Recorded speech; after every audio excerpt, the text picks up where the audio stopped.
Everybody, no more sleeping in bed.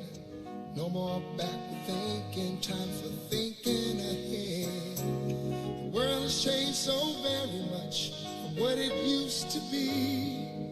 There's so much hatred, war and poverty.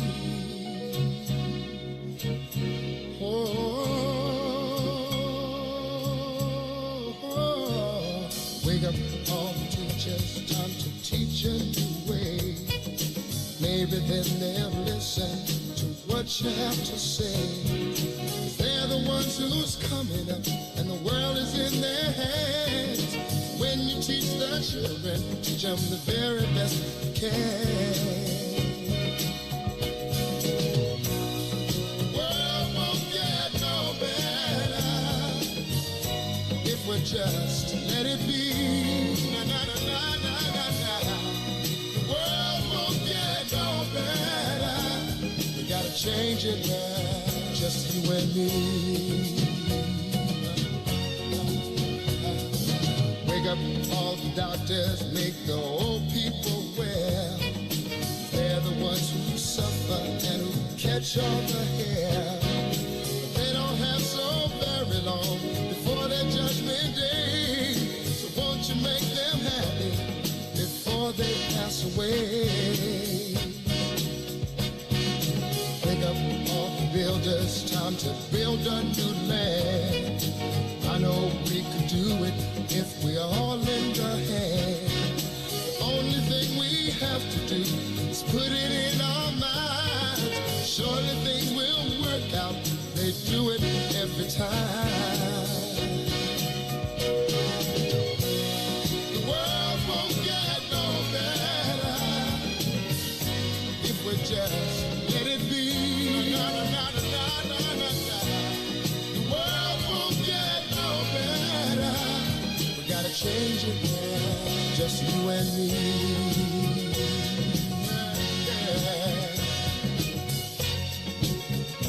Wake up, Chicago!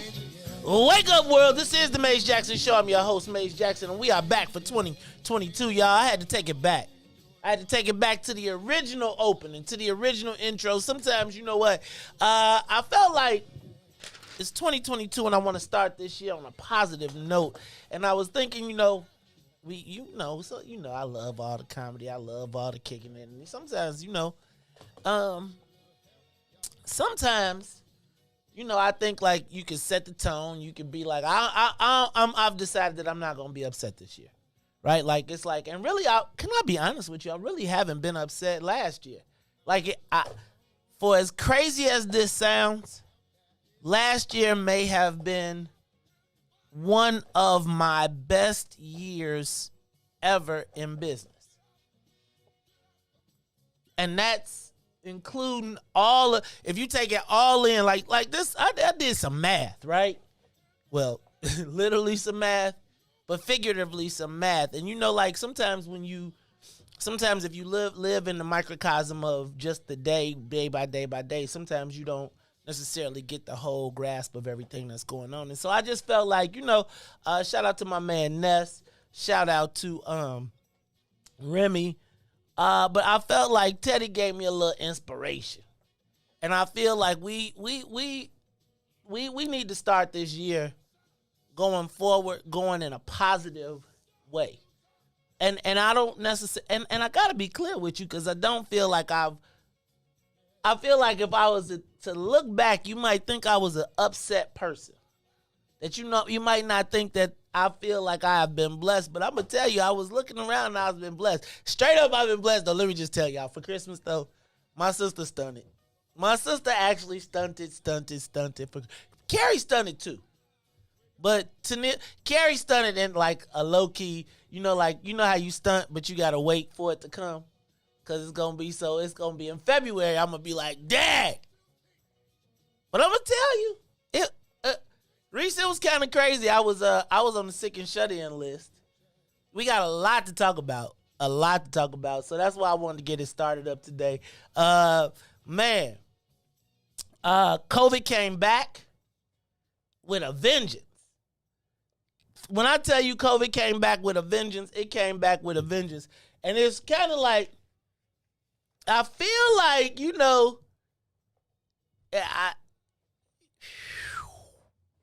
this COVID thing, we got to figure this out because I just don't know who to trust now. I don't know who, what, where, when, why, how. We're going to talk about it. But yes, we definitely had COVID came back. Do y'all understand that the COVID is higher in history now than it ever was? We was locked down and couldn't move at 1/4 of where we are now. Now they like, hey man, get back out there. You all good? Hey, you straight. What they say, have some ginger ale, go sit your ass in the corner. They tripping on the COVID. Hey man, you know what it is, man. It's the new year. Let me say what's up, man. Let me say what's up to everybody that's been out there. Y'all been hitting me up on the inbox. Man, you okay? You all right? You. I'm like, man, I needed some time. I needed some time, and I got to be honest with you.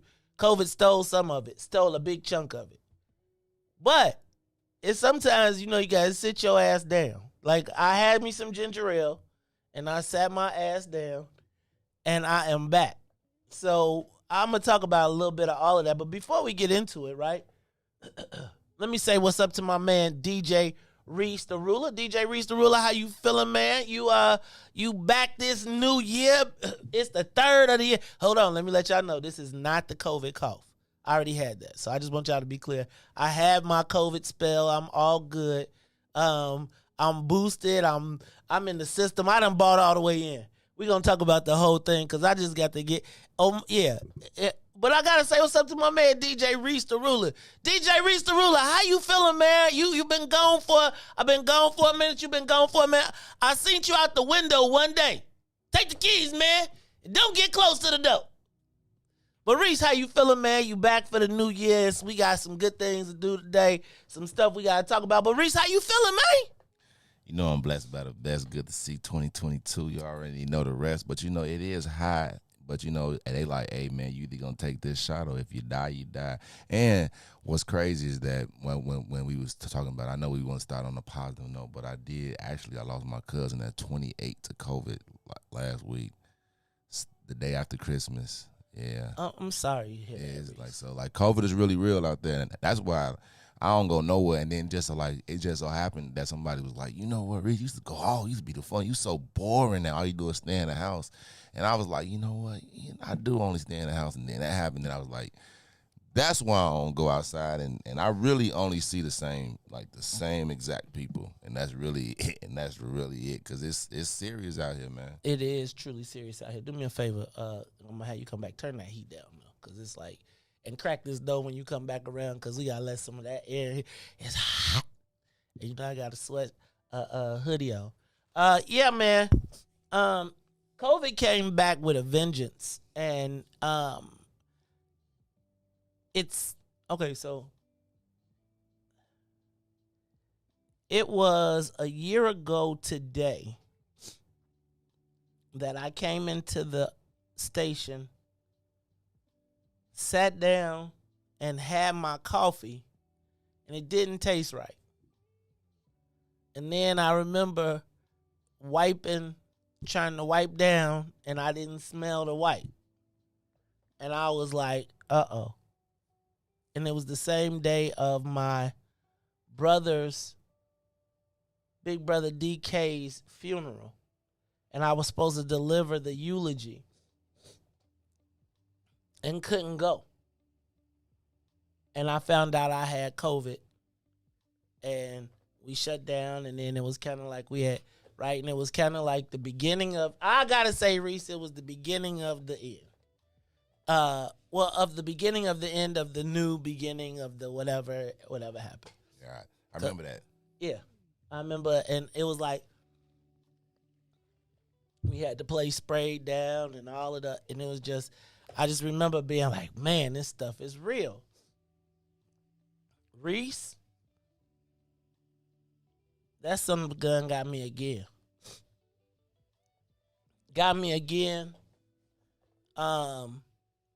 Fortunately, I'm going to say fortunately I was vaccinated and I didn't really, you know what I'm saying? It was like, it got me for a few days and then I was back to, you know what I'm saying, moving around. But man, It is serious. It's real out here, Reese. My condolences to you on your loss. And at 28, that's just such a tragic, tragic, tragic loss. And let me tell you, I be feeling like people be around here trying to play like they ain't got it and they know they got it, or they suspicious about they got it. Everybody was sick over this break. Like, everybody I know, like, not everybody I know, but so many people. Tennille wasn't, my mom and them, but they be on, like, the vitamin. They be, like, extra vitamin. My mom be like, I dare COVID to come over here, because my mom would be like, I take zinc and blah, blah. I took all that every day before I told y'all. But I got to tell you, 2021, for all of the loss, I got to tell you, I just keep saying God ain't finished with me yet. And I feel like it just means that we got to maximize our purpose while we're here, bro. It's like we got to maximize. I do feel like we living in a movie. Like some old Planet of the Apes type, like, and then I'm watching all this stuff on TV where they like destroy the democracy of the. It's crazy, man. It's crazy out here. It's crazy. But I'm going to tell you, that's why we had to start this year with a wake up. I didn't want to go backwards. I don't want to, I don't want to. I want to give this year a chance. Now, I don't know. I don't know about y'all and starting it up today. We going to act like it's COVID today, but because today, Reese, all the COVID protocols come into play. If you go to a restaurant, you ain't got no vaccine, you can't come. They ain't even talking about no testing. They like straight up, you ain't got the, Reese, you got the vaccine card? Yeah, I still got the vaccine card. You got the, now you know they done stepped it up. Now they talking about you ain't vaccinated if you ain't boosted. They trying to change that. Then they talking about, Reese, you got to show a picture ID to match up with your card to go with your. Can I tell you, Reese? I bit the bullet, dog. I went and got the code. So now I could just flash my phone and just be like, I'm straight. I just said, I'm in. I'm just in it now. It's just like, if it's The Matrix, even though that was the most, like I told y'all, The Matrix had to be the stupidest movies I ever saw in my life, and trying to watch this last one just reiterated how stupid The Matrix was. Just saying. You know what? I had really forgot. Like, I remember watching them because it was 3 at first, right? It was like 2. Okay, I saw the trilogy. By like the third one, when like start off, they was in like the computer. I don't even remember the third one. I vaguely remember like the second one. Everybody remember the first one, but I was like, but that is one bright side to COVID. If you look at bright sides, I do like the fact that some movies do come to your house, which I think they all should at this point. At this point, like, if you're gonna drop a movie, put it out. If you feel like you want to get your full money for it, put it on $30. We used to watch Tyson fight for 2 seconds for $100, so it's okay. We ain't watching for $100. But you know what I'm saying? $35. It's still though, like. Yeah, man. I'm gonna tell you what. Did you see Spider-Man? No, not yet. Okay, let me just say this. So I feel so bad for my boy, cause like, usually for a Christmas break or something, we like somewhere. We do something, right? Man, dog, he was locked in the basement for 2 weeks. Ducking and dodging. The whole man, Joe. I felt bad. So we finally broke out and went to go see Spider-Man. Like, we wrapped up like 3 masks on our face.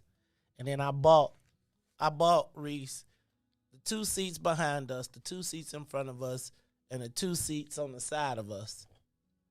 So that would be like, we had us like a bulletproof, and people was looking at the seats. I was like,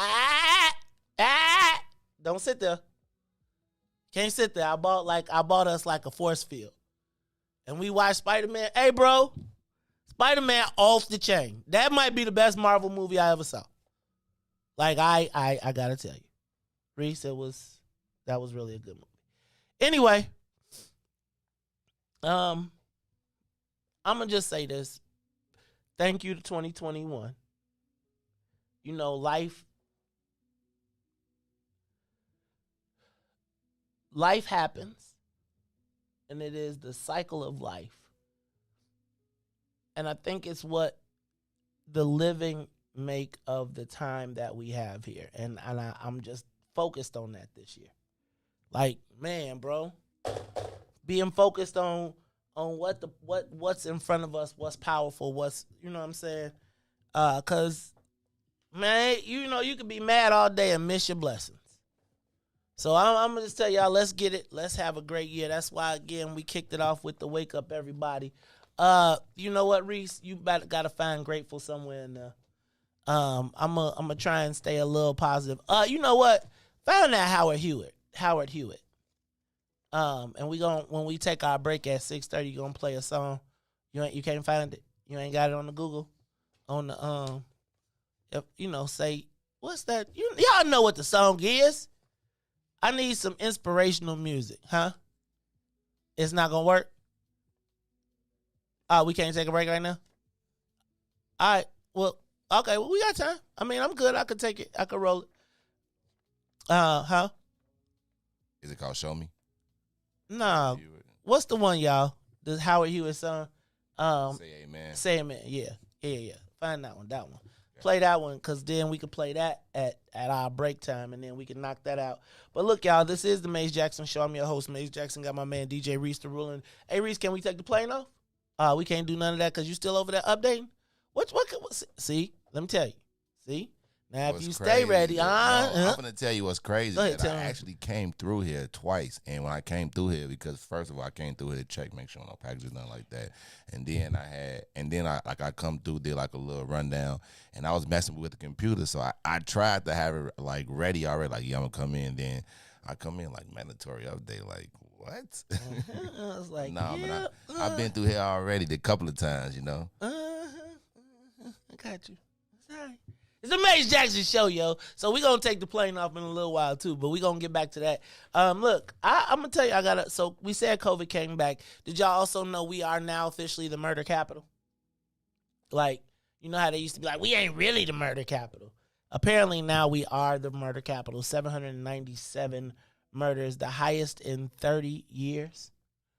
Man, they saying this rivals the 90s when I still feel like when we was coming up in the 90s, in the late 80s and 90s, it was still more murders. But that's just the fact that we got the most murders. We got 300 more than L.A. and New York. And they saying it's the gangs, Riis.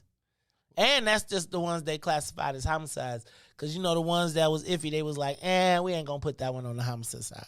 Depending on where they was at, they did. But I feel you. Are you sure we the murder capital? Because, you know, like I always hear we the murder capital. Then, like when I go look, it'd be like St. Louis or like Louisville. Okay, like, well, let's look that up. But I'm saying, like Louisville. It's three ways you can say. It's Louisville, it's Louisville, and I like when the people be like, Louisville. I'm from Louisville. You from, what part? Like, I think what part of it, you know, don't trip on Louisville as we sit up here.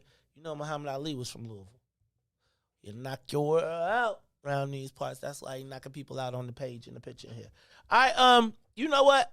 Thank you to everybody who reached out over the holiday. Got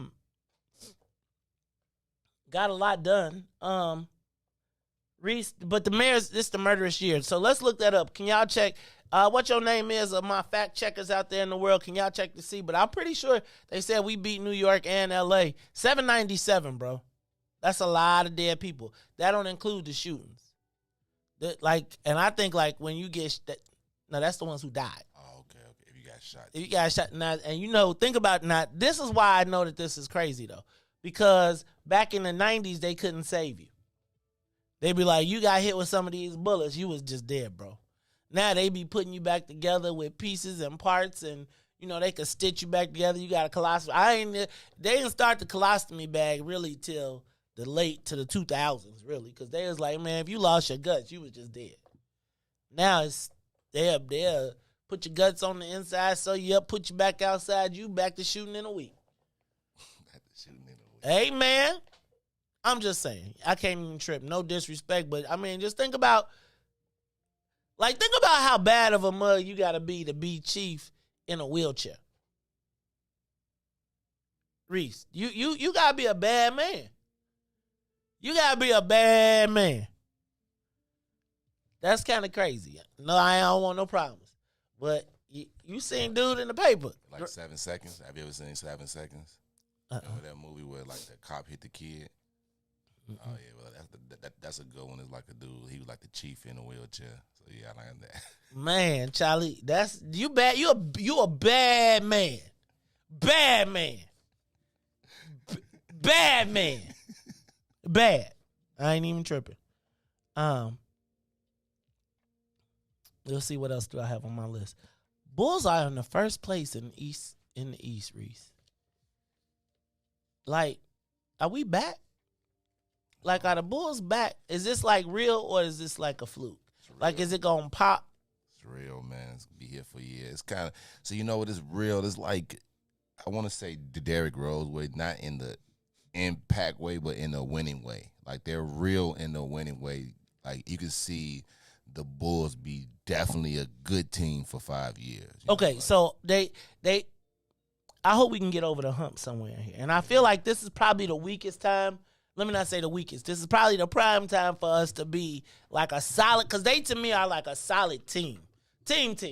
Right? Like it ain't like, it's like they got 3 legit 25 plus point scorers every night.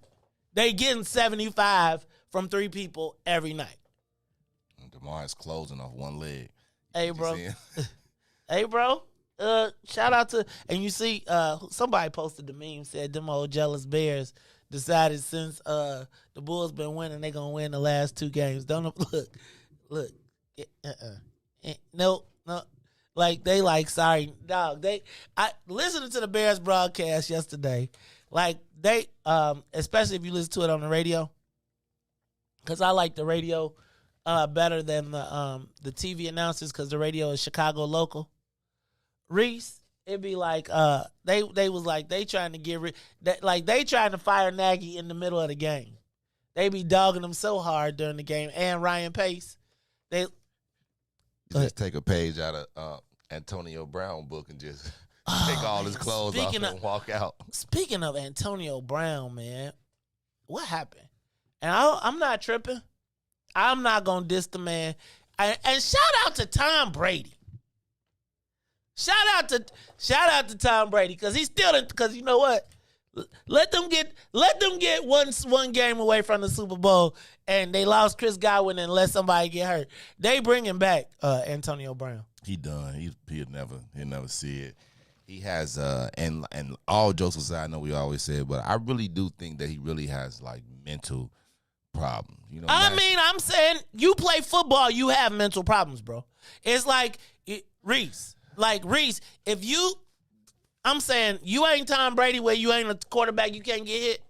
Like I'm telling you, he's displaying the signs of CTE. He definitely like you can't hate on him, man. Like I feel like if a football, we should just be happy they ain't snap. A lot more people ain't snap like that. Like honestly, bro, like when you saw like when Junior Seau puts a gun to his mouth and kills himself, like there's something going on with the brain rattling. You can't like a wild and crazy man on the field and then be like, oh, he could always just turn it off. I got so many things I wanted to speculate on that, but I can't. So I'm not going to. But look, y'all, it is the Mace Jackson Show. I see Riis is somewhere getting close to where we need to be, so I could take me a quick breath. You know, it's like I've been off for a minute. So, you know, it's like you got to get you some endurance. Let me see what else I got on my list. Hey, but before we went out, let me tell you some of the things that we did. I want to make sure. Shout out to everybody who took the concealed carry class. Were you able to finish? Yep. Booga, booga, booga, booga. Better watch out for Mace Jack on the street. Oh, Charlie. Better watch out. Charlie, you better watch out. Hey, man, and as soon as you tell somebody you getting your concealed carry, you know what the first thing they do, Riis? They start sending you all these guns. They send you all these guns that you should, man. And what is it once you buy a gun, like you got to buy like 20? It's an addiction. That's how my brother is. Dog, it's like I promise you, like my man called me up, he was like, hey, man, I know you got your concealed carry coming. Here, let me send you this link. Man, he sent me this link, bro. It was like 3 million guns. I was like, how you pick? Man, he be like, get on the floor, Riis, I learned how to do. Hey, Mark, hey, Q, come on, send that scholarship money.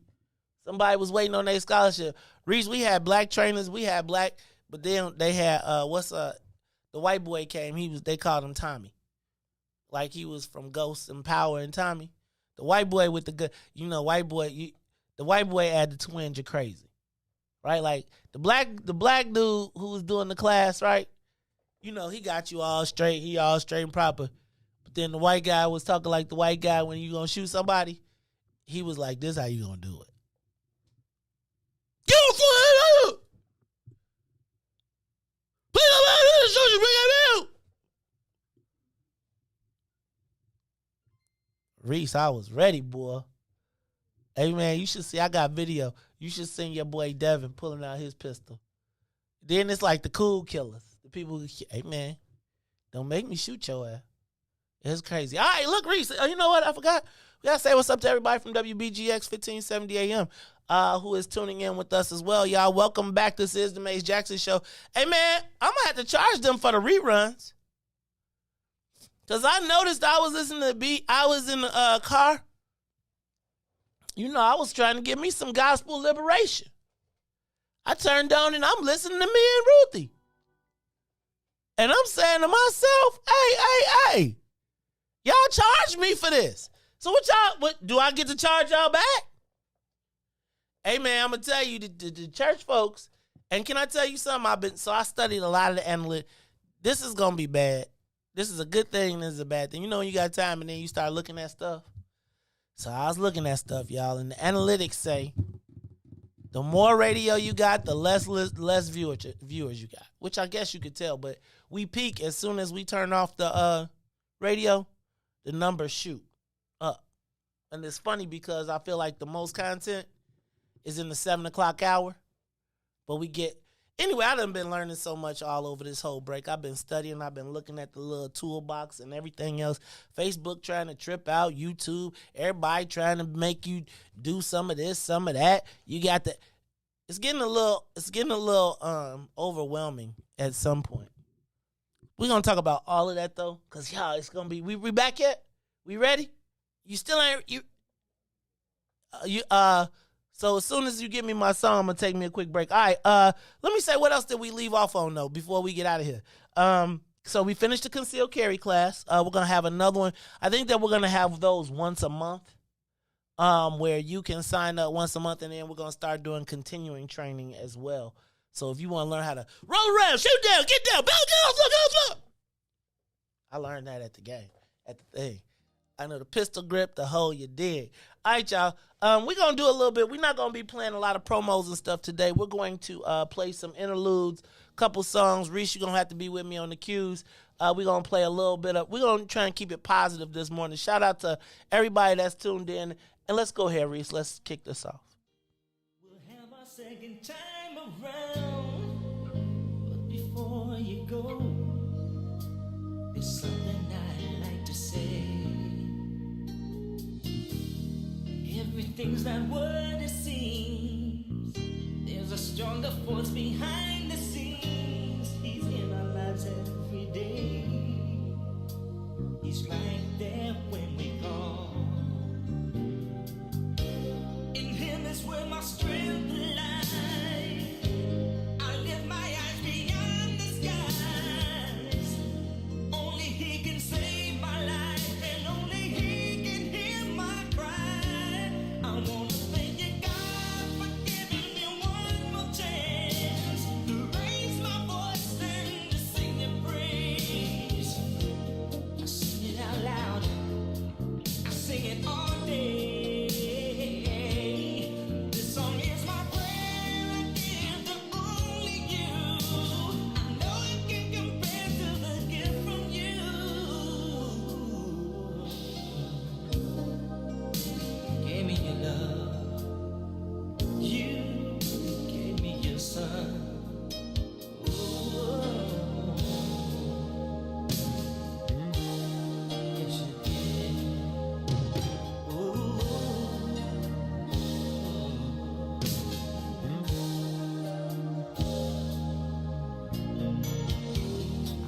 there's some who don't believe. Sometimes it's very hard to see. Live this whole life every day. Some things don't go your way. But to be without is not his will. It's cattle on 1,000 hills and all yours to claim. Just claim him in his holy name. See, you don't have to beg or crawl. He can see you standing proud and tall. He'll give his everlasting love. Just come to him as you are. I wanna thank you, God, for giving me one more chance to raise my voice and to sing your praise. I sing it out loud, oh, I sing it all day.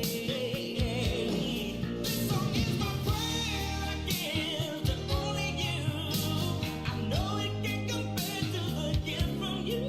Oh, you gave me your love. You gave me your son. I wanna thank you, God, for giving me one more chance to raise my voice and to sing your praise. I sing it out loud, oh, I sing it all day. This song is my prayer I give to only you. I know it can't compare to the gift from you.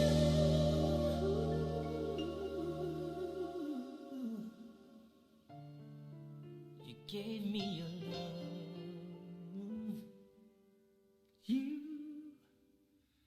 gave me your son. Now I say amen.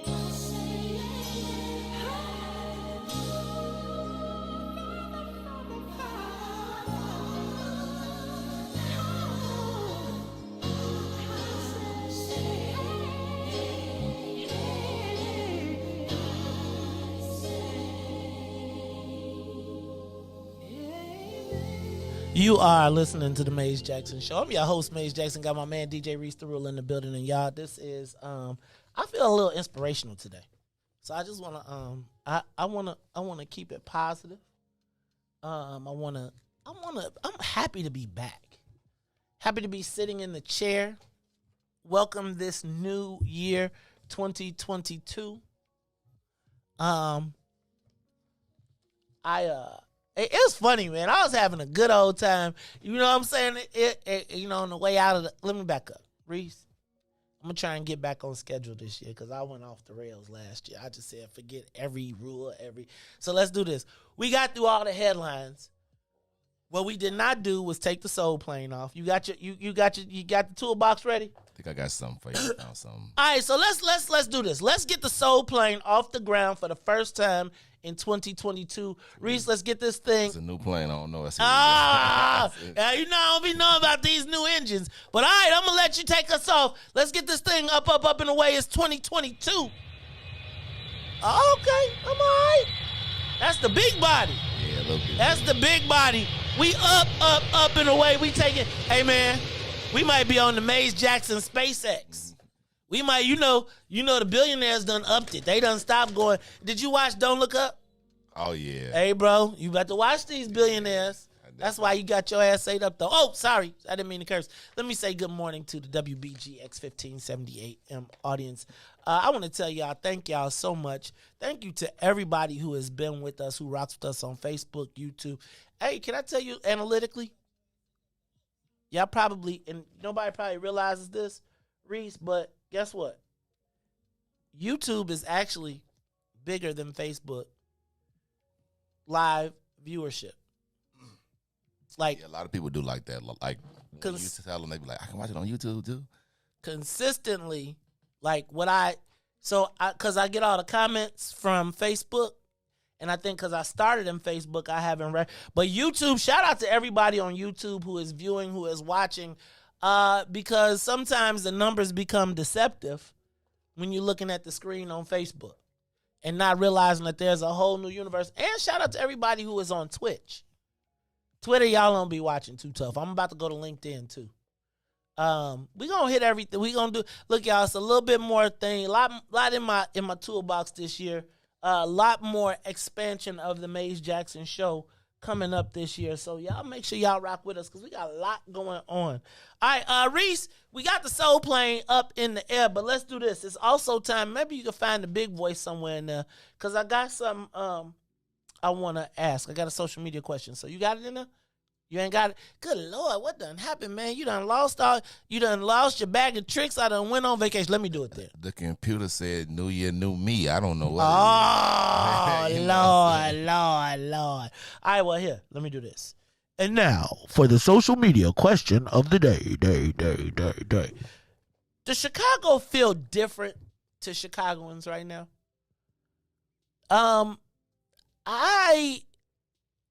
I was thinking about Chicago, and they were talking about, like, the number of shootings, killings, murders. Like, Riis, I don't know if you saw the video of the Chicago Blackhawks players that were cars that were stolen in the valet, where they literally went to the valet and just told the valet, give us the keys to the cars as they was pulling them up. And they stole a Porsche Panamera, black, just like mine. I swear I seen them. Now I know that dude that be driving through the neighborhood. Riis, he be mad when he see my car too. He looked the other way. Cause you know he only got it's only two of us in the neighborhood. So he always want to look the other way. But now I know it's one of the Chicago Blackhawks. Look, Riis, they pulled up on the valet and said, yo, just give me the keys. Then I don't know if you saw the story of the West Town judge who was carjacked outside of her house. Riis, but they let her take her 3-year-old child out. Like they like courteously taking your car now. And I was just wondering, does Chicago feel different to Chicagoans? Does it? Riis, you know, I think that there's times when people be like, it's all our imagination. But something, Riis, about what is going on right now feels different to me.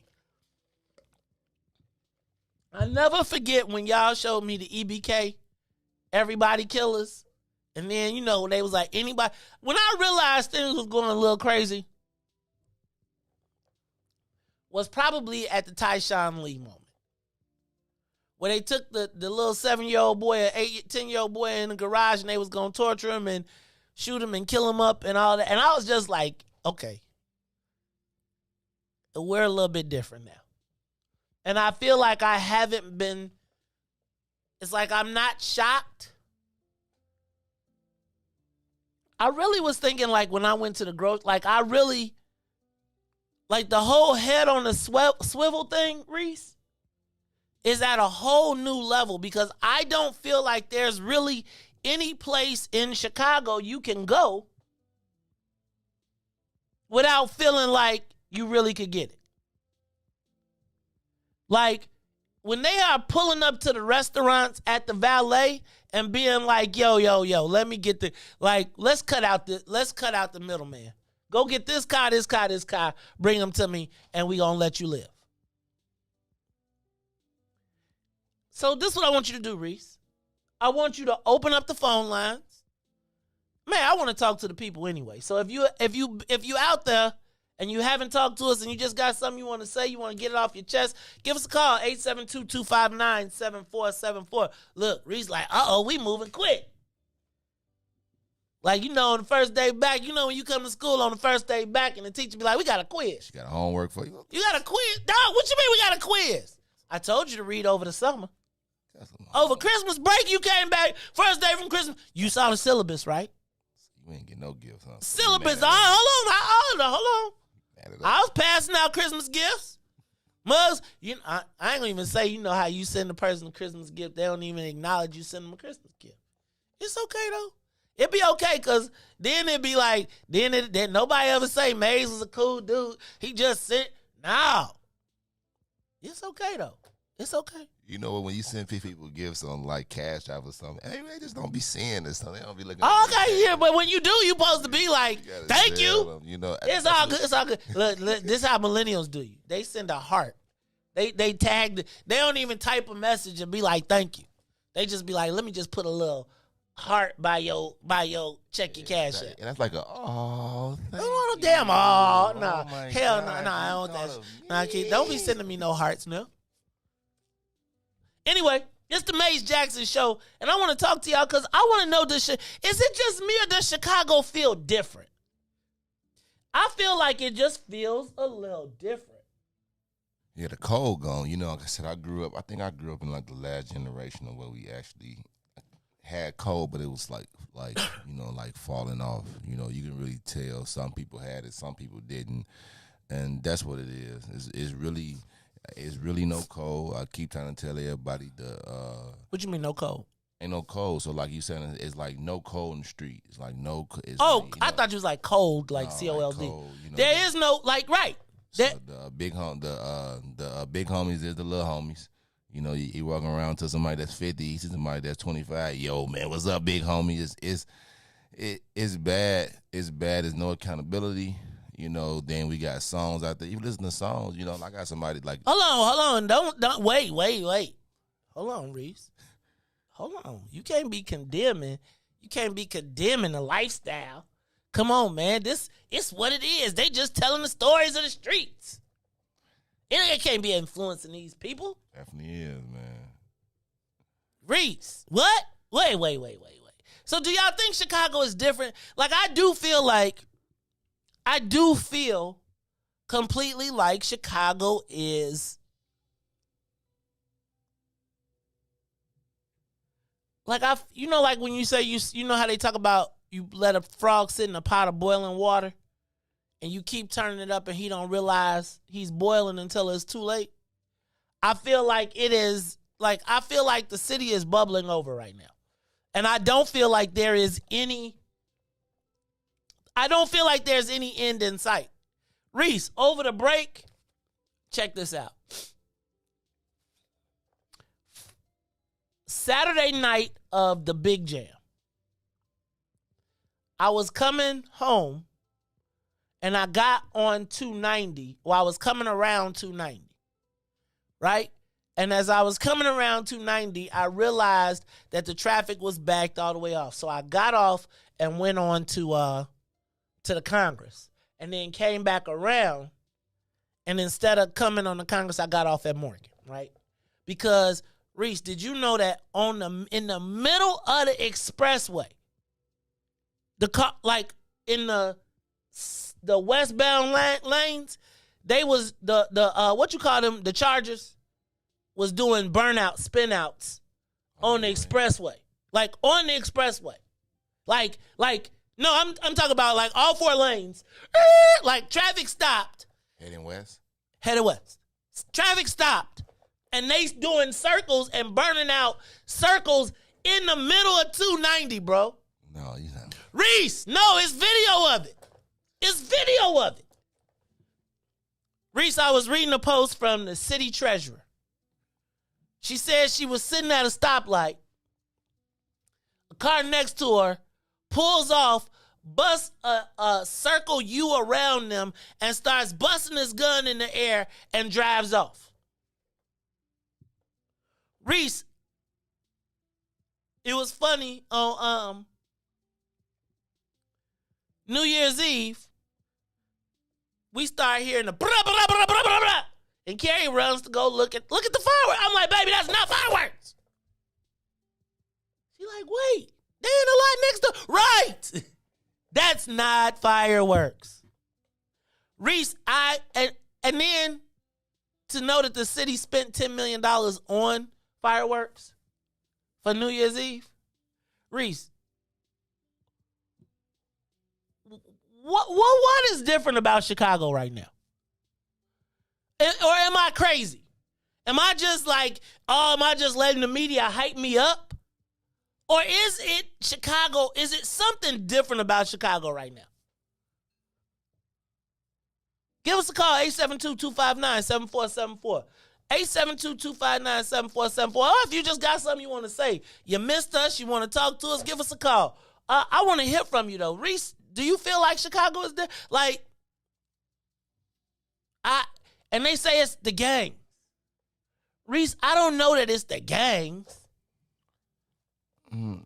I wouldn't say it's just the gangs because, to be honest with you, I know a lot of people, and I'm probably people that claim that they're in the gang 90% of the time. They really not.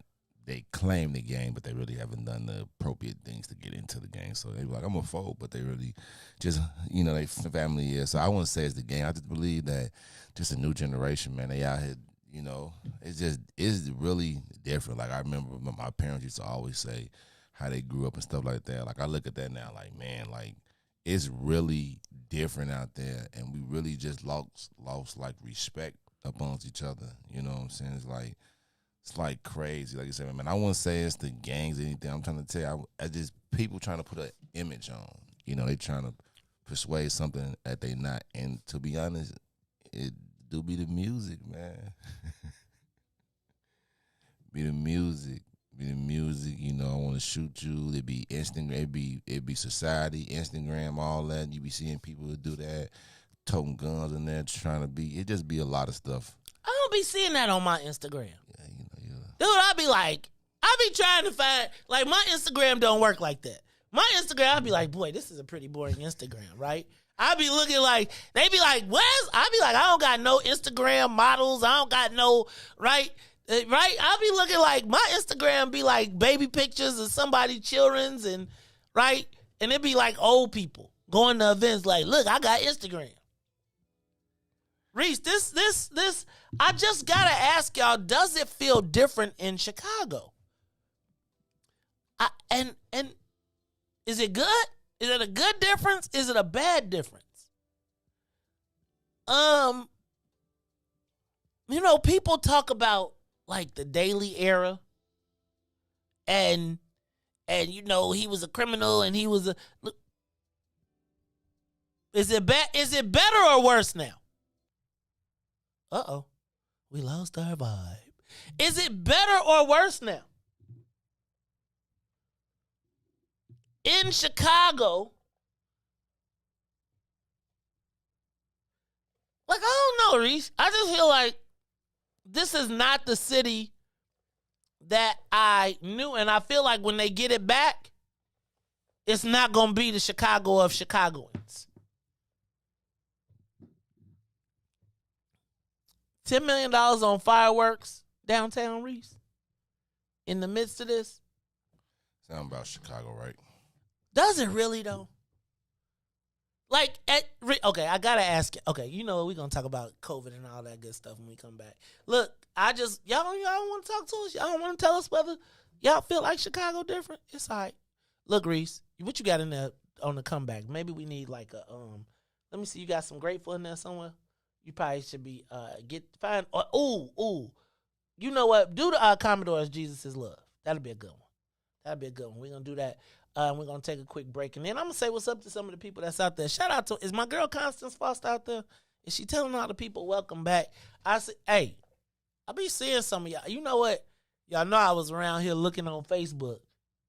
I've been seeing y'all around here sneaking around. Hey, I'm gonna tell y'all though, I did feel kind of funny, like a kind of way when like when you. I'm not going. See, I said I was gonna leave it all alone. Look, this is the Maze Jackson Show. I want to know, is Chicago different? Do you feel like Chicago is different right now? It doesn't, and I guess I'm talking to Chicagoans. I feel like there is no sense of order anywhere in the city right now, and the whole concept of anybody can get it, there's no safe place.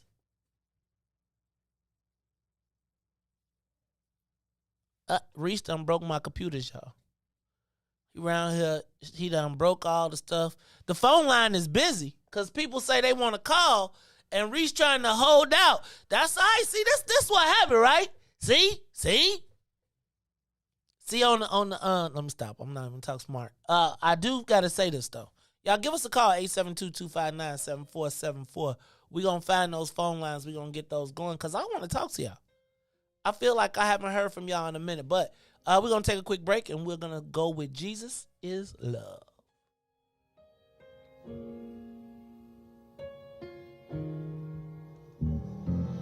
Father,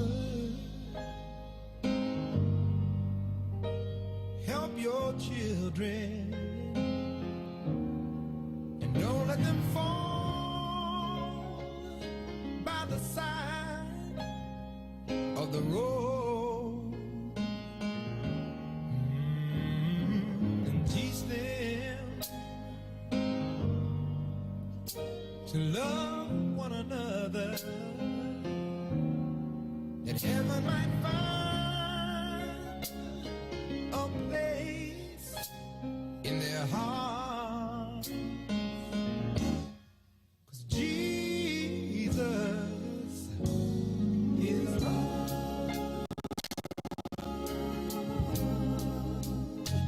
He won't let you down, and I know He's mine forever. In my heart, we've got to walk on through temptation, 'cause His love and His wisdom will be our helping hand.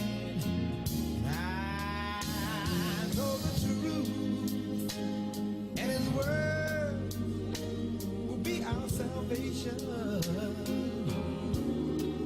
Lift up our hearts to be thankful and glad that Jesus is love. He won't let you down, and I know He's mine deep down in my soul. Jesus is love. Oh, yes, He is. He won't let you down, and I know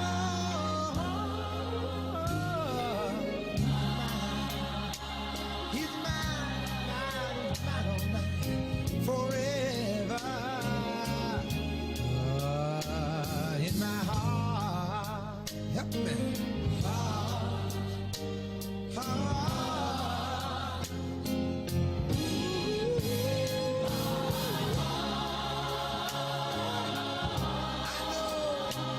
I know.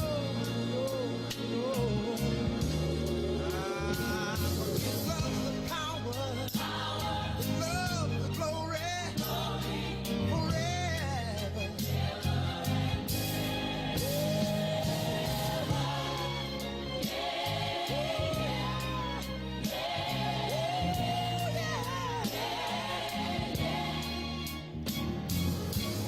I wanna follow your star wherever it leads me.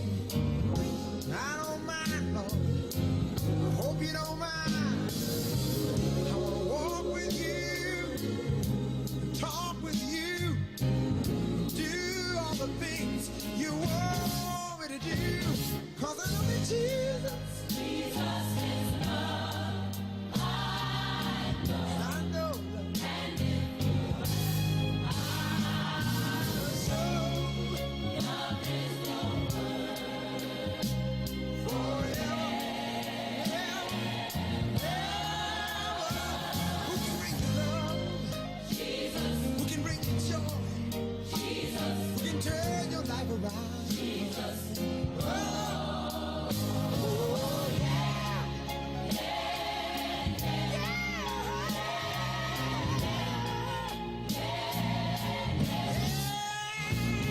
Who will pick you up? Ooh, when you fall. Who'll stand beside you? Who'll love us all? Jesus.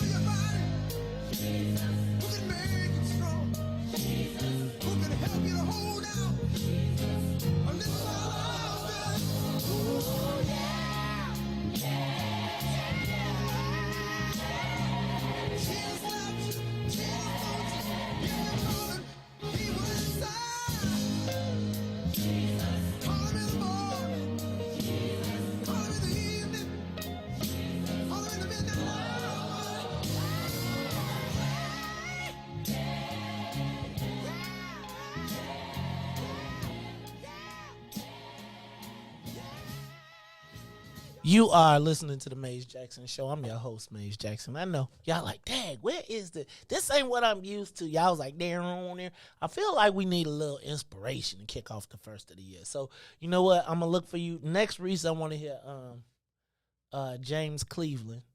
No Ways Tied. Right? That's gonna be my next interlude. But I gotta say what's up to everybody who is tuning in, watching, and rocking with us this morning. I want to say I am happy and honored to be back. Sometimes you gotta take some time off so you can learn to appreciate what you got. And I appreciate y'all being here every morning. Let me say what's up to some of the people that are watching. I see Ina F. Miller, Sharon Lyles, Oscar Smith, Shoshana C. Teachers, Boosie. Boosie, don't make me. I've been seeing you around here. I saw it though. No, I'm just playing. Shout out to my girl Boosie. Shout out to Constance Foster, the official greeter of the Maze Jackson Show. James Say. Shout out to Marjorie L. Tatum. Shout out to Devin. Shout out to Tiger Lily. Shout out to Laverne Smith. Constance Foster. Who I got? Dawn Johnson. Sharon Ugochi. Sharon, you keep my inbox and my text full. We got vaccine information out the world. Felicia Simmons Stovall, thank you. Teresa Williams. Carol Zwiazek. I messed that up. Shout out to Terry Sterling. Dr. Audrey. Congratulations to Dr. Audrey. Y'all see she like the president. She is the chairman of the board. We're going to have her come on and talk about her Physicians Association as well. Also, y'all, I need y'all to tell me about some people who we need to be talking to. I've been trying to figure out how do we speak to more people who are doing good things in our community. You know, people you should know. Shout out to Dr. Audrey Tanksley, Jerry Gibson, Jeff Rollins. Shout out to Brandy Dyes. Shout out to my boy. Shout out to Aunt Tennille. Tennille, I'm old school on the gospel. Don't be playing with me. Shout out to Henry Hartsfeld, Sharon, Hassan, Hassan El Hameen. Shout out to Zaviola Coleman, Martha Reed, Brandon Tomlin. What up, dog? Brandon, I think the snow time is coming back. You better reach out to Madam Presidente, because I know she is it's between you and Willie Preston, but I think you got it last year, so why don't you just reach out to her regarding snow removal. Shout out to Anthony West. What's up, brother? Appreciate you out there. Devin Gordine. Hey, y'all, shout out to Devin, who is the biggest Bears troll in the history of Bears trolls. And I'm just telling y'all, do not fall for it. Do not fall for it. Shout out to Jonathan Boston. Ronald Rualak. Did I get everybody? John. Shout out to John for all the people that are tuned in on the radio. John Austin. Yes, so thank y'all for tuning in this morning. I'm gonna try and get some more of you all as well. Dr. Audrey, I gotta get you. Shout out to James Big Slim Davis. He like Facebook won't accept this. He about to call and curse y'all out. Reese, you ain't got the phones working yet. Phones up. Anybody on that line? Y'all want to talk to us? Give us a call. 872-259-7474. Oh, I got to be quiet. Then I'll be talking again. All right. Hey, Edward. Don't nobody care if you from Pittsburgh talking about the Bears. Shout out to Salim Muwakil in the world. You know what I'm saying? Salim be trying to be philosophical on y'all sometimes. Shout out to James on Twitch. All people, shout out to everybody on Twitch. Shout out, I guess I got to say what's up to all the YouTubers too. Let me say, okay, hold on. Shout out to JB Allen, Crime Zone Wolf, Playtime, Yogi Clay, Kathy Wiley.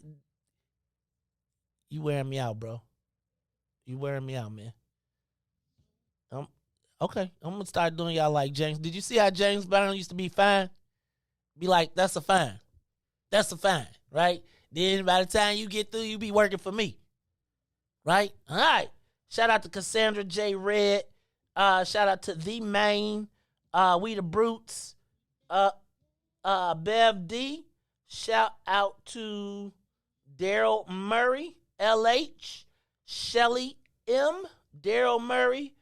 Oris Williams. Alvin E. Norton. Alvin, you be everywhere.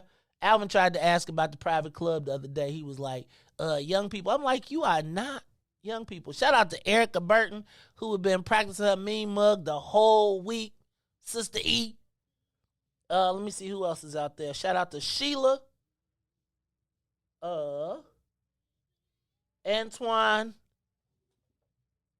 Antoinette Vashti. Okay, I see you. Lorenzo. Anyway, I got to get all the people. We're going to start. Reese, we're going to have like a shout out thing. Hey, can I tell y'all also, did y'all watch Street Gang? If y'all have HBO, check out Sesame Street. Check out Street Gang, How We Got to Sesame Street. Can I? Okay, I know this is going to be off the subject. How many of y'all remember Sesame Street? How many of y'all grew up with Sesame Street?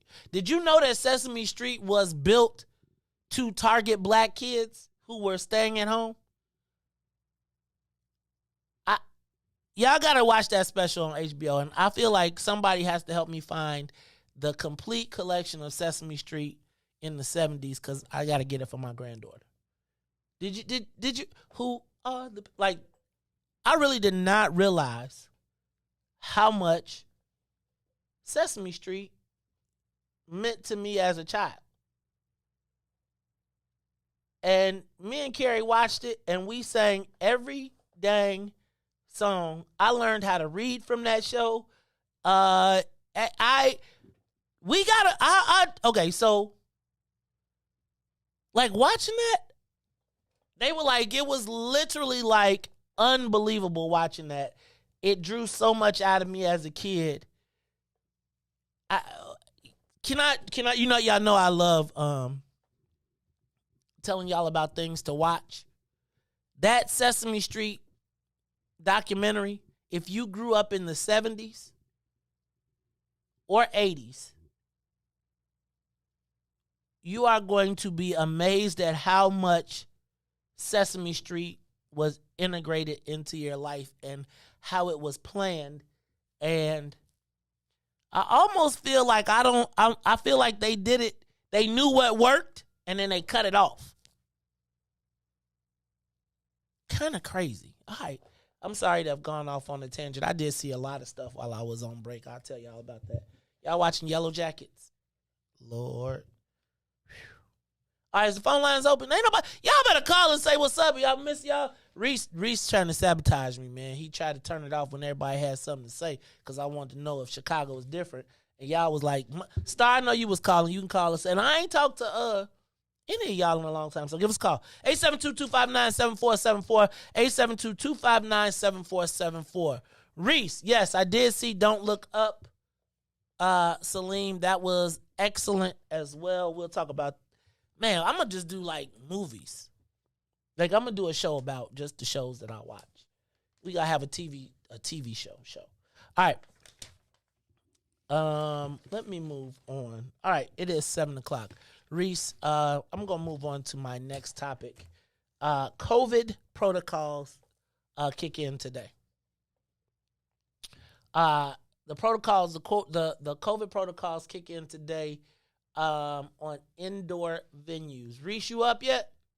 First of all, let me say that so we're clear, COVID right now is higher than it's ever been in the history of COVID in this country. Reese, why does it feel like we're acting completely different? It felt like when COVID did, like we in the 20s%. It used to be like the ones and twos and they was shutting the whole world down. Now, so I don't know if you all saw the mayor announced the COVID protocols that said that starting January 3rd. Now, she did this before Christmas. So she said, y'all go out to the malls, y'all go shop, y'all go spread it out, y'all go everywhere else. And then after y'all do all y'all kicking it, you on punishment. And you're not really on punishment. What she has said is, Reese, that now COVID mandate, you can only go to venues, Reese, if you are vaccinated.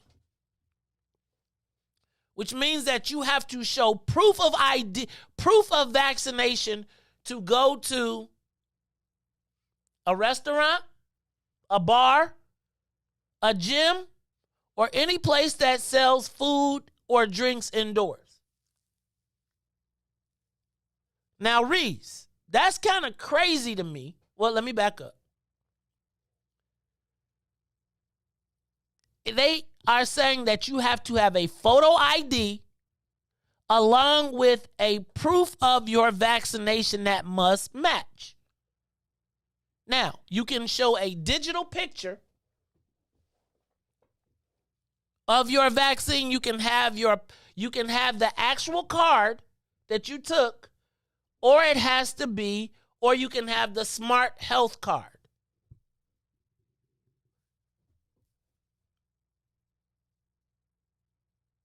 Riis, this is a slippery slope to me.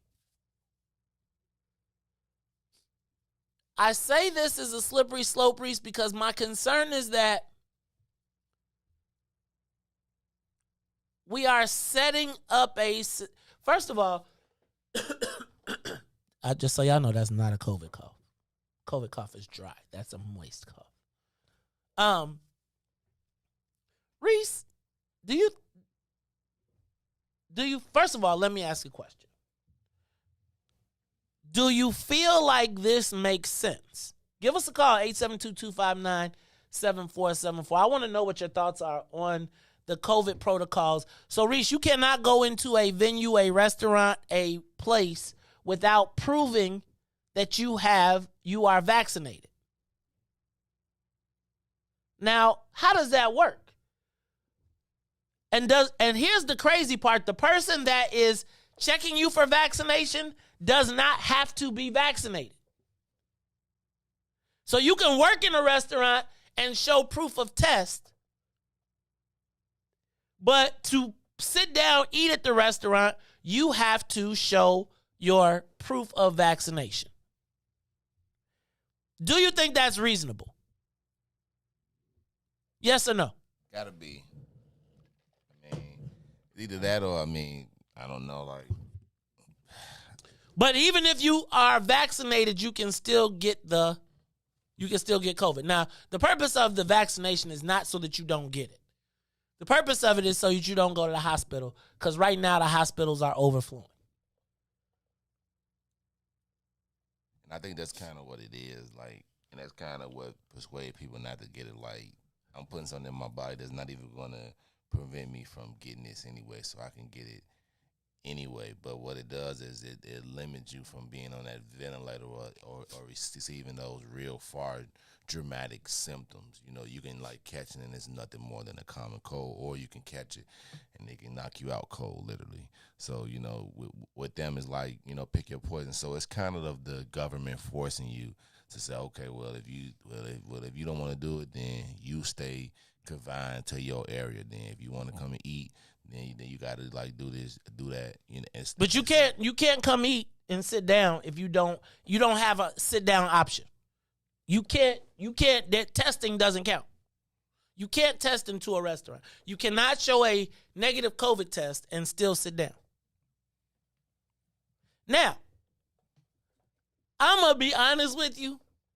Do I think that this is part of the whole you did? I do. But guess what, Riis? I'm finna go to the restaurant. So let me ask a question. Will the mandate will you go and get the test? Get vaccinated. Will that force you to get the test? Will not being able to go to a restaurant be enough to make you go get the shot?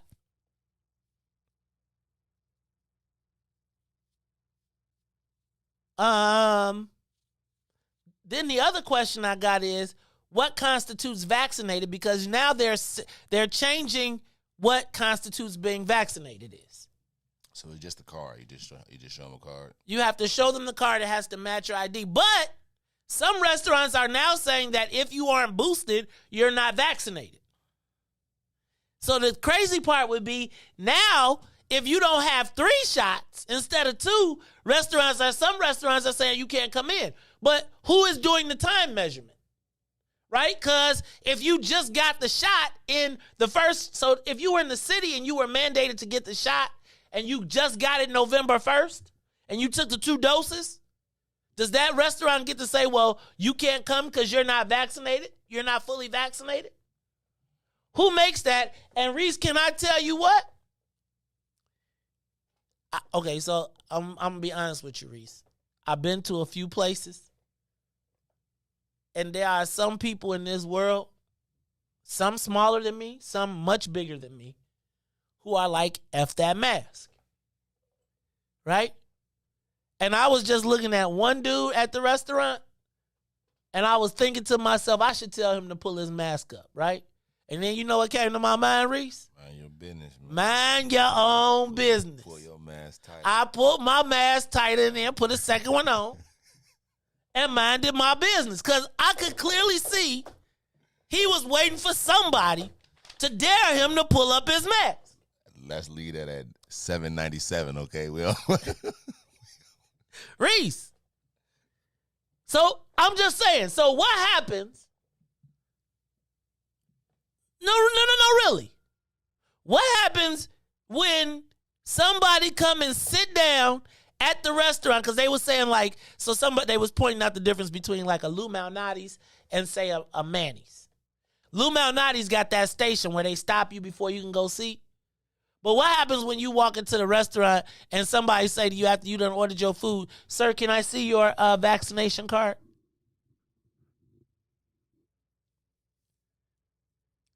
Riis, whose job is that? You got to hire somebody just to do that. Somebody big or somebody with a gun. And don't let it be a black person trying to tell a white lady she can't sit down. So the social media, not the social media question of the day. So I got to ask y'all, give us a call, 872-259-7474. What do you say about the mandate? Any calls on that line, Riis? Give us a call, 872. Who's on the line? Caller, are you there? Uh-oh. Good morning, Maze. Star. Good morning. Who is this? Star. Hey, Star. You did say the lines was busy. I knew she was on the line, Riis. What's up, Star? How you feeling this morning? I'm doing great, Maze. You know, I know that I missed you when I was in the shower yesterday singing "What's in it for the black people." I knew, man. I was ready this morning. You know, I got my gear. You ready? You got your "What's in it for the black people" hoodie on too this morning. You rocking with us? I had to rock with you, Maze. We twins this morning, bro. That's what I'm talking about. Make sure you take a picture and tag me in the post. All right, so Star, let me ask you a question. Where you at with this vaccine and the vaccine mandate? So look, I'm at this place of ask for me and my household. Okay. I'm like you, Maze. I can't control what everybody else do, but I can control what goes on with me. So I think that the mandates are a good thing. I think, like you said, it's a slippery slope. But people we do know are putting up those vaccine cards. Like I had a friend that did a dinner for 12 people, and she went down the list until she could see if they were vaccinated and make sure that everybody, 8 people out of 12 got COVID. So somebody lied. Ooh. So it's really hard to put rules in place around this thing. You have to be smart, diligent, and do the best you can to make sure you stay safe. Okay. So let me ask a question. Star, are you going, so you all in on the vaccine, so are you going to get boosted and are you going to register for the Illinois Department of Public Health vaccine card? Have you seen the digital card that they have? I have not seen the digital card, but I will say that I went to a wedding in Atlanta back in August, and they had what was called the digital pass system. So I am familiar with having to have digital cards and things like that. But then when you talk about that slippery slope, everybody doesn't have access to all of those things. You know where I'm going with that? Everybody can't have all of that stuff. So then you start go ahead. You start blocking out some people who may be following the rules but just don't have access to all of those tools. Okay. All right. That's a fair. I'm going to say this, though. I don't buy. I think almost everybody now has a cell phone, right? And I think almost everybody has. No, not that many people got a flip phone. So I do hear you. Well, here's what you do, though, Maze. Here's what you do. Like, since we've been in COVID, the two most heavily impacted areas for minorities in Chicago have been education and healthcare. And we don't. My cousin went to Morehouse, and when they sent all of those kids home, his roommate who lived in Chicago, his roommate did not have a laptop and did not have Wi-Fi in the house, and always depended on the library, Starbucks, etc., in order to have access for the education. So, you know, those of us who have, and I know you know this, Maeve, you know, we're talking about people going to Lou Malnati's or Smithton, Walensky, you know, places like that. Yeah, okay, so you're going to have, right? But that's not, it's a lot of people in the urban areas who do not have access. Okay. And I'm just always conscious of that. I honor that. And I honor that they don't always have the access to the computer. Thank you, Star, for calling. Appreciate you. We got more callers. Look, y'all. So I ain't going to even lie. So here's what was crazy to me. You know how you got that written card, Riis? You know how they give you the card? I'd be like, I feel like anybody can knock this card and pull it up, right? Did you know that actually that card and all of that stuff is registered to your name? So I, yesterday, went on the site, on the Illinois Department of Public Health site, because I was thinking, all right, man, they're going to try and figure out a way to use these cards to say that this ain't your card so you can't come in, right? Or something along the lines where they're going to be like, this is a counterfeit card or whatever. Riis, I went online yesterday, and within 3 minutes, I got the digital pass, right? That then is connected to Apple. And then Apple sent me a note that said you want to put it in your wallet, so anytime you go somewhere, you don't got to do it. And Riis, when I put it in there, it had all 3 of my shot dates in there, and it's like you get I'm covering up the thing, but they got like a little scan thing now where you could put it on your phone, and the person with an iPhone can tell if you got it or not. Bam! It's right there. And is that like a barcode that you hiding, or like a picture? Yeah, or something? it's one of them square things. You know, where you put the square thing on, and then it pull up and it say Maze Jackson. Maze on, well, it say check, check, check. And I was just thinking to myself, Riis, how crazy this is. And the funny part of it all is that I was saying to myself, well, man, if I register for this, I'm going to be the man going to have. And guess what? It's like they already got it. They already got it. Like you can avoid the code, the pass, to put it and say you can avoid wanting to have your information, but they can punch your number on your card in and get the same information. I was just thinking, Dad, what the hell happened to HIPAA? Right? You know, the health, because now it's like you're going to have to be walking around with your, in a minute. Anyway, it's the Maze Jackson Show. Let's take another quick break. Riis, you find my song? The James Cleveland song? Right? I don't. Or you could do, Lord help, what's the gospel clefs. Do the gospel clefs. Do the gospel clefs. So it's like I was feeling to myself, like with this,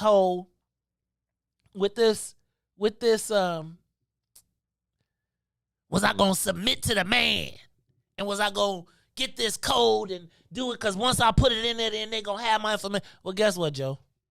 Like, even though they gave you a handwritten code, a handwritten card, they straight up got you in the digital system. You in the matrix already. So are you going to get the card? We're going to talk about it after we take this quick break. You find the gospel clefs? Huh? Open our eyes. Yep, that's it. Ready? Let's do that, and then we're going to take a quick break. In 5, 4, 3, 2. This is the Maze Jackson Show. Coming in just a second. It is the Maze Jackson Show. And once again, my man, DJ Riis the Ruler, on top of it. Look, y'all, we going to find him again. So let's see. They're going to find for the next one. It's all good, though. They already got you in the system, though, yo. Just in case you don't know. So, like, even when them people be like, let me see your card, they can check it out. All right, let's do this.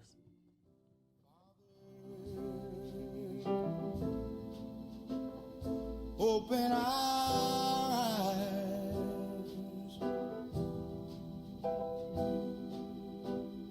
that we may see, to follow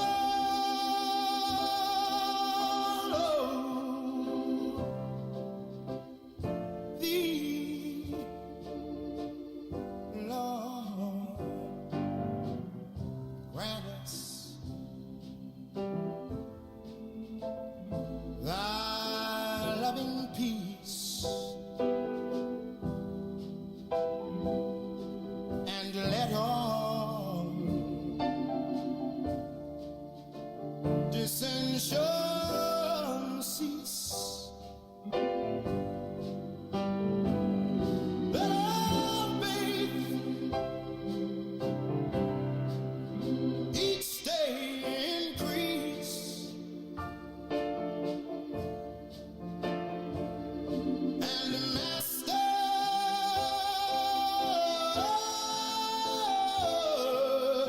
Lord, please open our eyes.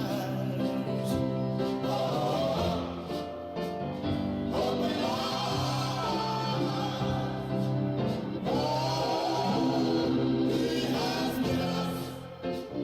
hills and mountains. He has given us level plains. He has given us food and clothing, giving us shelter from the storm and the rain. And with all that He's provided, we're always hurting each other. Seems that we just can't be contented. Always fighting with each other. But look upon us with compassion, and please hear us. Hear us when we cry, and smile down on your helpless children. Oh, and Master and Father, Lord, come on, yeah, and open our eyes.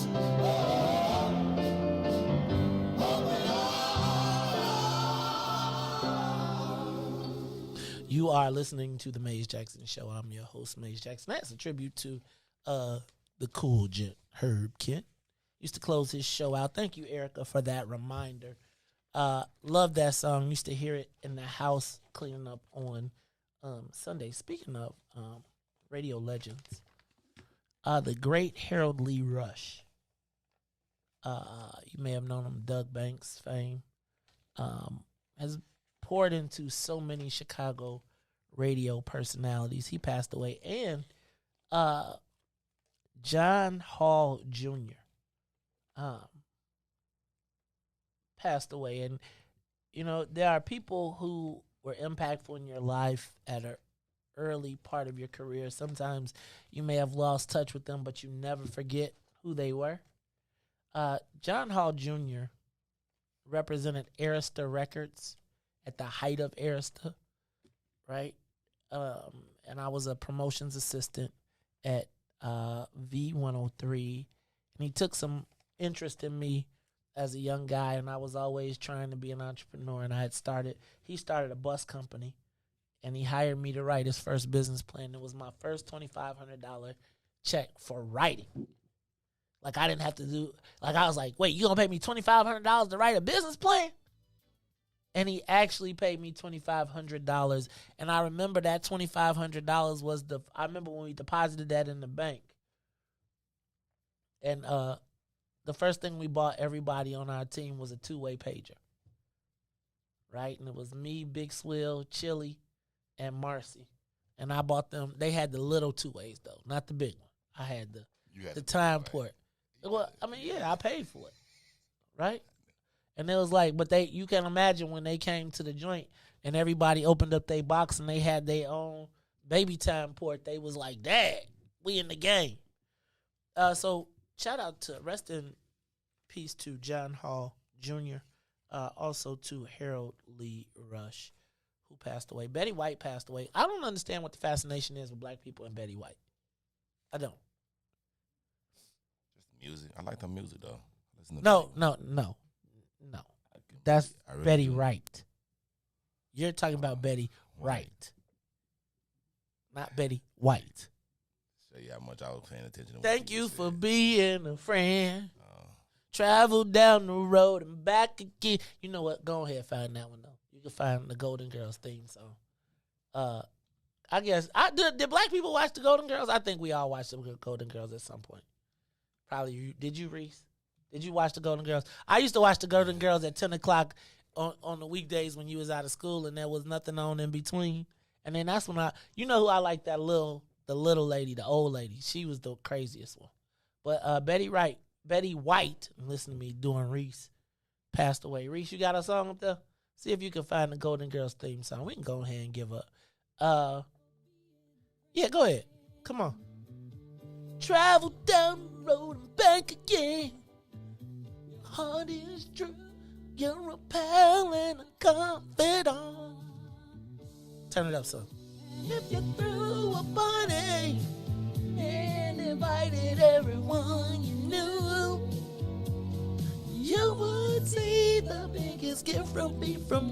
And the card attached would say, thank you for being a friend. She looks so old in this picture, but really she was only 25, y'all.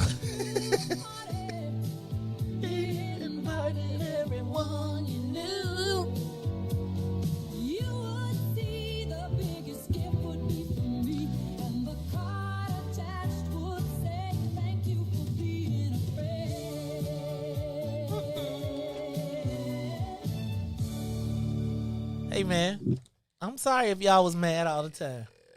Hey, man, some of y'all, stop fronting. Y'all know y'all watched the Golden Girls, and black people cared about, I'm just telling y'all, black people was all on the timeline talking about Right. Betty White, and I was completely thrown off. Who was the one that was the hoochie? The one that she slept with everybody. She was living up her. Hey, man, I don't care if y'all. I'm sorry. I watched Cheers too, and Seinfeld, and Curb Your Enthusiasm. Yep, I watched them all. Hey, Riis, but I want to go back to this vaccine mandate. Let's go to the phone lines. Give us a call, 872-259-7474. Do you really believe? Are you? Let me back up. Are you all in on the vaccine mandate? Do you think that this mandate is right or wrong? Will you comply? Give us a call, 872-259-7474. Go ahead, Riis. Who's on the live line? Caller? Hello? Go ahead, caller. Hello? I can hear you. Hi, this is Stephanie. Hey, Stephanie.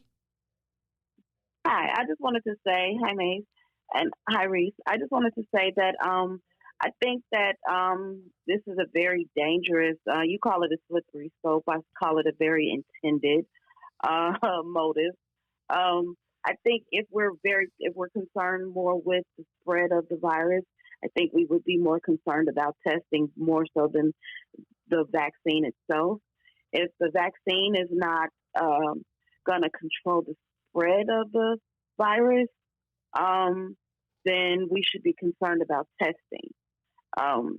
we would want to make sure that the virus isn't spreading. If people are sitting down to eat a meal, we want to ensure that they're not coming in to spread it. People that are vaccinated also can spread the virus. For personal medical reasons, I myself have not been vaccinated, but I have not spread it. I have not had the virus myself. I don't come into contact with many people. I choose to make sure I protect other people. But I know several people who have been vaccinated who live very dangerously, I should say, considering the lifestyle they live because they have been vaccinated. They live very risky lifestyles, I should say. Dang, define a risky lifestyle. What's that now? Because risky lifestyle used to mean you were sleeping with everybody. Now it means you just went outside.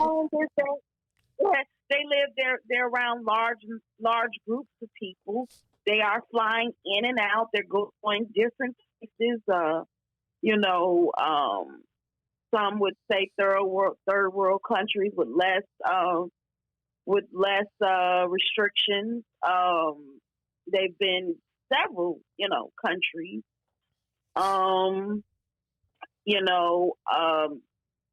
They've been around elderly. They've been around children. They've done some things that I otherwise wouldn't do. I don't. When I go out, I may have. I double up with my mask. I don't hug I do hug the elderly, but I hug the elderly. I come from the back. I'll hug the elderly from the back. I don't necessarily come to them from the face. I kind of hug them from the back. I build up my immune system.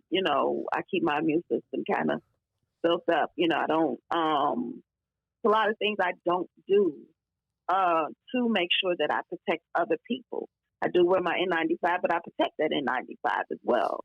It's a lot of things I just don't do, but that's just for me medically because I don't choose to take the risk of taking the shot and having adverse side effects from that because I have my own medical challenges that I just don't want to risk further damage to. So, right now I choose to wait and see what happens with other people, So, but at this time, I just feel like right now, it's all about overall keeping everybody safe. I think testing needs to be the concern. Right now, whether or not people are vaccinated people are spreading this virus just as well. So I think that, whether or not a person is vaccinated shouldn't be the main concern here. Okay, I get it. We want to make sure that the hospitals are not overloaded or whatever the case may be. But, that's not, the being vaccinated is not stopping the spread as we see. So I think that, once we get into vaccinated versus unvaccinated, that goes into more or less whether or not we want to control, or just know a person's status as it relates to, whether a person's comings or goings and all of that. And, that's going into just knowing a person's just health passport. And that's going in that direction anyway.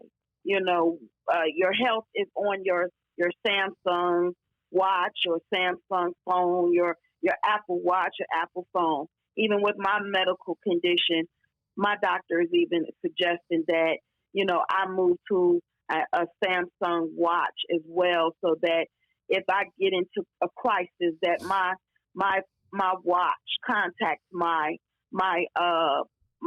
emergency contact list to let them know that I'm in crisis. Okay. So, so it's going in that direction anyway. So I think that as a whole, when we get into this whole, and I'm closing out, May. When we get into this, we're getting to dangerous territory. And I just think that we all need to ensure that our freedom and our right to move around isn't being imposed upon. We weren't created to be told, where we can go, who we can go and sit down and can't move around. And that's more my concern. Got it. Okay. Thank you, man. Thank you. No, let me say this. Thanks, Riis. You could end that call. Hold on. So I feel like this, right? I'm not for shaming anybody on how they feel on either side of this thing, because I feel like the people that we're supposed to be trusting, the CDC, Joe, they called up and said, like, we got to change the dates from 10 to 5 because we need more people to go back to work. So I'm not, so I feel like we got to stop. Okay. I have decided, Maze Jackson, that it's like I'm going to buy into the vaccine premise, not because of anything more than it will not limit my ability to move around at my discretion. Within the realm of all of this is all a mind control, whatever. But I'm not going to debate anybody else for their feelings. I'm going to protect me and mine. And I think the best thing that I heard thus far is, as for me and mine, that's what I'm on. Go to the next call, Riis. Who's on the live line? Caller, give us a call, 872-259-7474. Because I also want to talk about testing, because she talked about testing, and I want to talk about my experience with testing. Riis, go ahead. Caller, you on the Mace Jackson Show. Hello? Caller? You got a name up there, caller?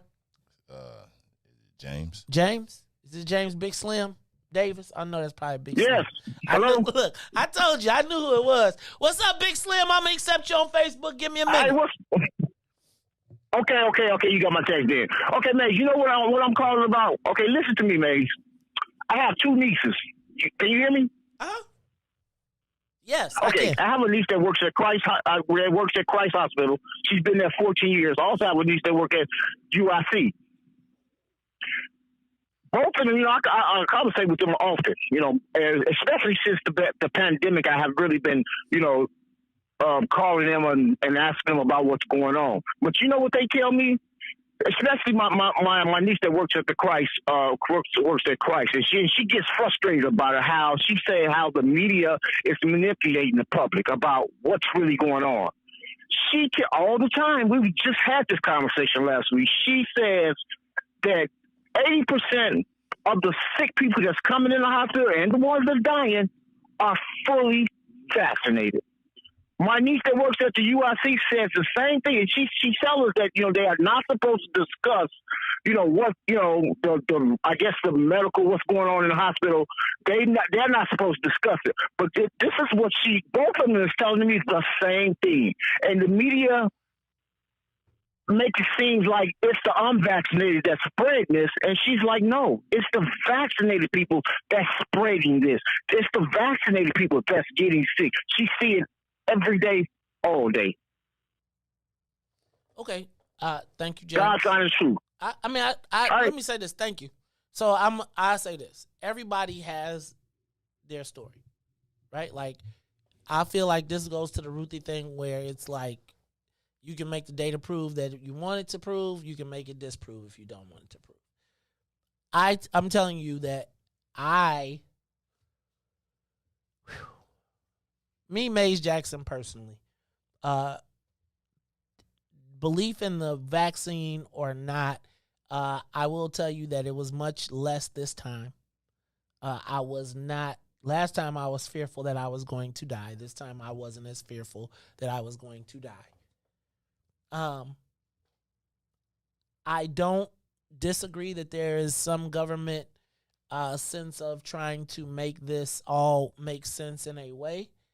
What I have accepted in the space is that for me, Maze Jackson, and my family, I don't necessarily want the restrictions that come with not being vaccinated. And I feel like they're going to continually increase the penalties over the course of time and limit your access and box in. That's it. But I don't disagree with anybody who wants to share their opinion or has their right to their opinion for what works for them. Now, what I do know is that in countries all across the world, they're trying to get what we got. And we holding out to give it to our own people. So I don't know how all that works, but I'm just telling you. And, you know, I was thinking about, like, when I went to go get the vaccine passport, you know how all of those things go in your mind. It's like they're going to have you registered in the Klan registry, and next thing you know, you're going to wind up and they're going to have you. Can I tell you what? Cuz it was already there. Like, this didn't take, this, like, you know, Riis, I ain't going to lie. When I saw them writing down the thing, I was like, how they going to know? Riis, they know. Riis, they know. Like within, and it didn't just pop up the shots that I took for this. It popped up all the shots I took. So whether it's like I try to explain to people about government. It affects you from the womb to the tomb. Like, you got to have a birth certificate to get in here and a death certificate to get out, and they're touching you in every other space that you've gotten.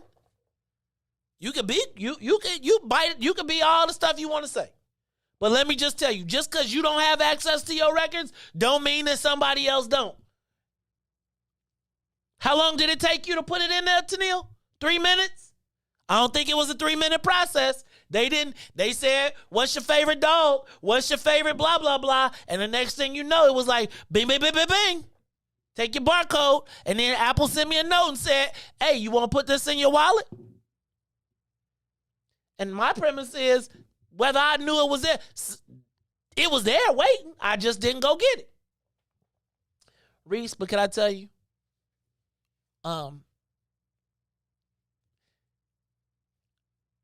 I gotta tell y'all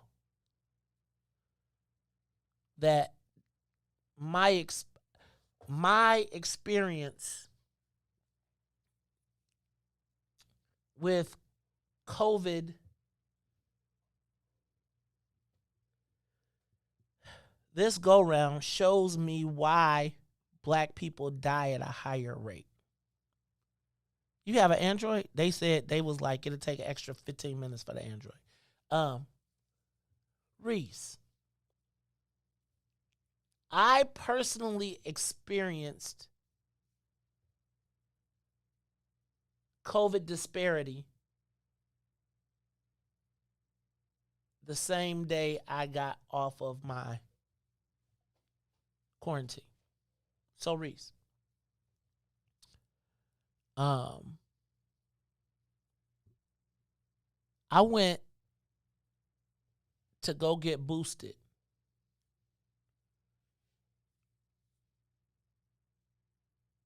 on the south side of Chicago. I went to go get a PCR test and to get boosted on the south side of Chicago.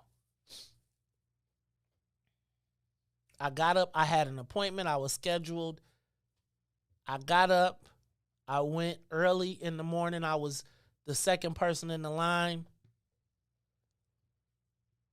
to get a PCR test to determine if I was going to be a spreader of this disease, that this virus that is running rampant through our community. As I waited in line to get the test, I watched as black person after black person was turned away, rejected from the opportunity to even get tested. Riis, as I was rejected. Now, mind you, Riis, I got rejected from the ability to get a test that I had scheduled to, for whatever reason, protect our community from spreading this virus. And in the middle of my own black neighborhood, I was turned away. With an attitude, but I'm going to let that part of it go away. As I was sitting in the parking lot contemplating where I would go, Riis, I drove through the south side and I saw testing locations pop-ups all over our neighborhood. And I saw lines of black people standing out in front of them. Riis, some of these were old abandoned stores that had been converted into testing locations. Some of them, Reese, were like or sat on the edge of the community of Beverly, and it's a half of a shipping container with sitting on crates, or what do you call it, pallets, that they tell people walk up to get free testing. I'm not going to say I'm ashamed. I was driving down 87th yesterday, 3 days ago. And I saw lines of black people standing, and there was a car with a free COVID testing banner draped on it on 87th Street. And there were black people lined up in both directions down the street trying to get a COVID test at some location that couldn't have possibly been sanitary. And I said to myself, this is the testing. These are the facilities. This is where you're telling people to go.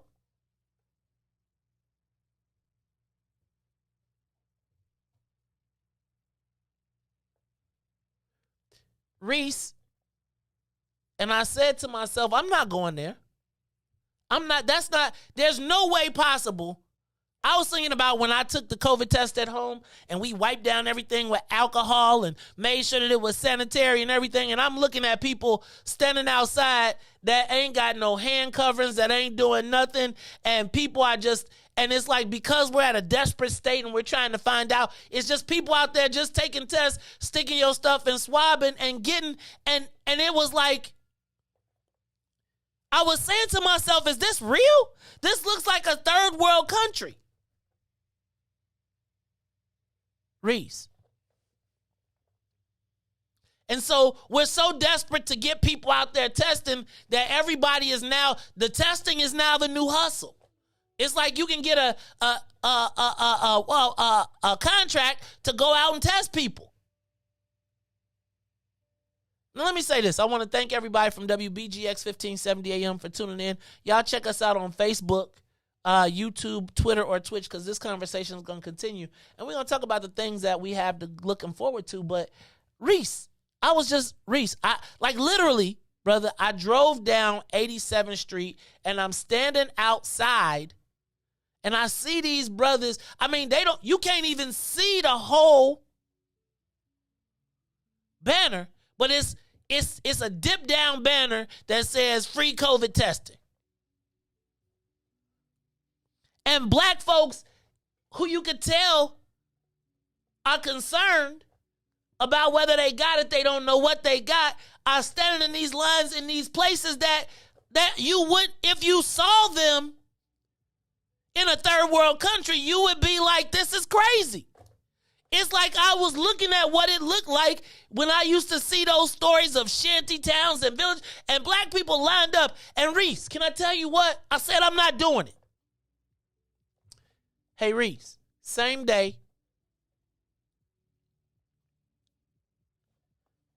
I was on 87th Street.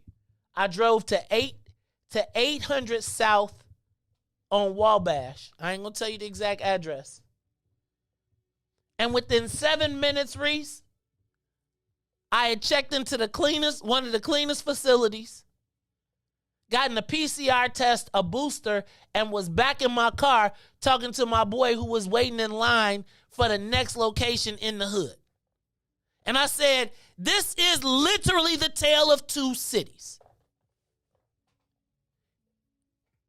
There was no line. There was no wait. They was like, you know somebody else? Tell them to come by. And here we are struggling and people standing outside of cars taking tests. And I'm saying to myself, this can't possibly be sanitary. This can't possibly be right. And I thought about the fact that just this time last year, they built a temporary hospital that they took down after only having 2 patients. And here we are back again in this same space. And remember when I told you about, look at what they invested the resources in? Our facilities could have been better prepared to handle this. But you know what we did? You know what we was doing while this was happening, Riis? getting $10 million worth of fireworks downtown.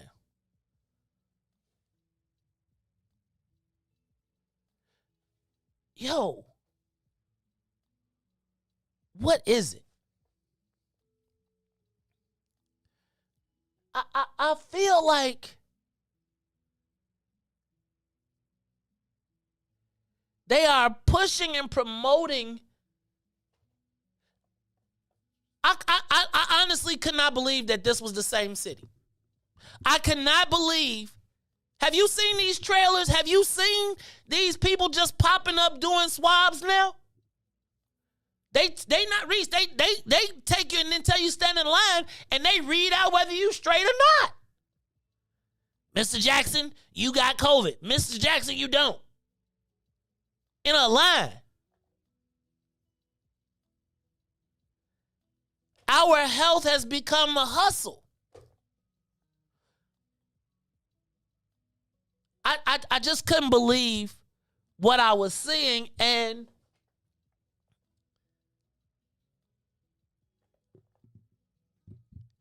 it's like I understand why people would be. Can I tell you why there's vaccine hesitancy in the city, in the black neighborhood? Beyond the fact that they ship less vaccine there. Because, Reese, you look at these places, you like, I'm not going in there. Reese, I was like, I'm not going in there. I felt like if I walked in there, I was going to get COVID. And it's like black people be like, look, man. And I could not believe, Reese, within 7 minutes, let me tell you, it took me longer to park than it did to, while we got lines all down the street, it's white people like, do. Hey, Mr. Jackson. And with that little piece of paper that I was like, they ain't gonna know my stuff. Within 5 days, I had it, and now I got this vaccine card, and they got all my information up there. I understand why there's vaccine hesitancy right now. If you are south of 47th Street, if you are west of Western, there's no doubt that there is vaccine hesitancy because the facilities that they telling you to go in, your mama wouldn't go in. Would tell you. It's the Mace Jackson Show. Reese, who you got in there? Did you find me some good motivational music for this next go-round? Who they say? Who we put in there? What we got? We got something good for this break?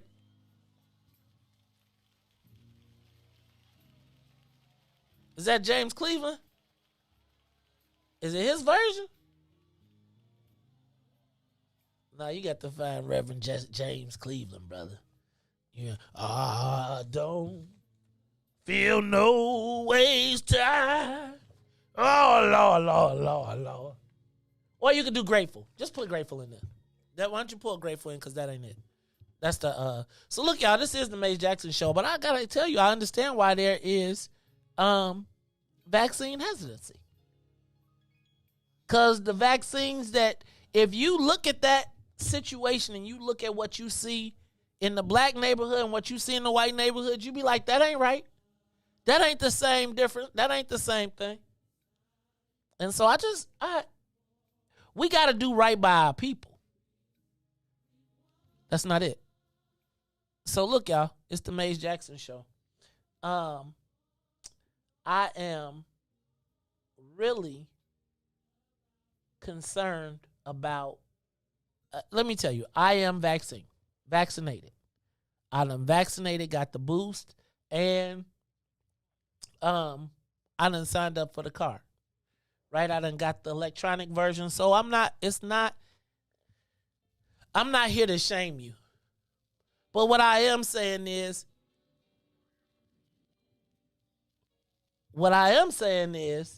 that we have to do a better job. Grateful? Huh? You say James Cleveland Grateful? No, not James Cleveland Grateful. Do Andre Crouch Grateful. The Grateful, the song. We changed from James Cleveland when that wasn't the right one. So, all right, so look, y'all. I'm just telling you, when you look at the difference of what you're seeing and how we're, like, I'm just telling you, you don't see any. I drove north. I didn't see nothing that looked like that. I did it. And I feel like we got to look and see who are these people that have the contracts to do this.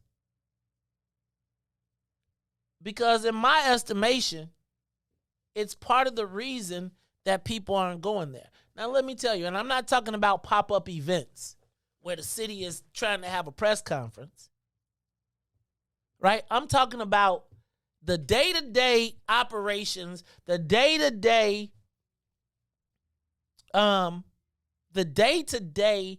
COVID outreach that's happening in our community is not encouraging people to take that shot. All right, y'all, it's the Maze Jackson Show. We'll be back.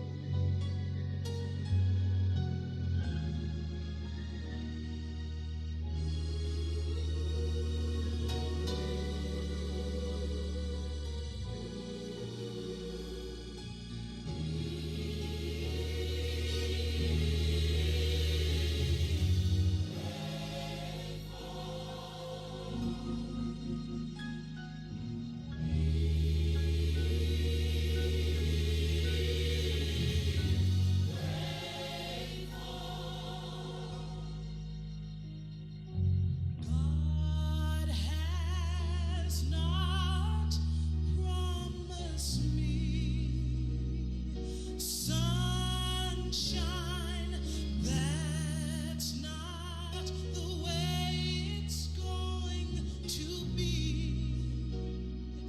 But a little rain mixed with sunshine, a little pain, makes me appreciate the good times.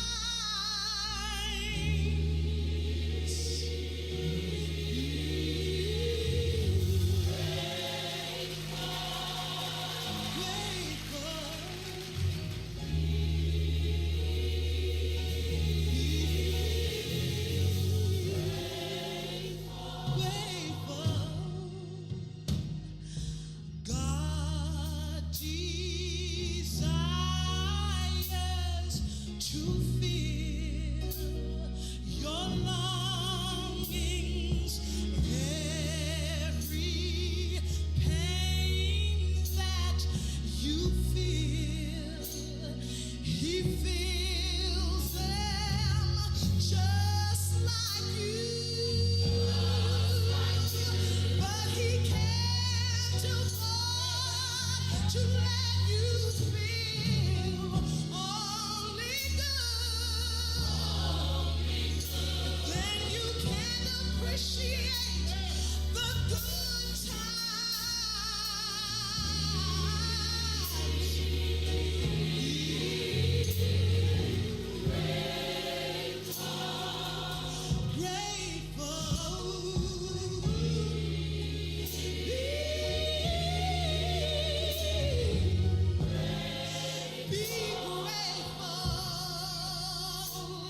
Be grateful. Because there's someone else that's worse off than you. Be grateful. Because there's someone else that'd love to be in your shoes. Be grateful.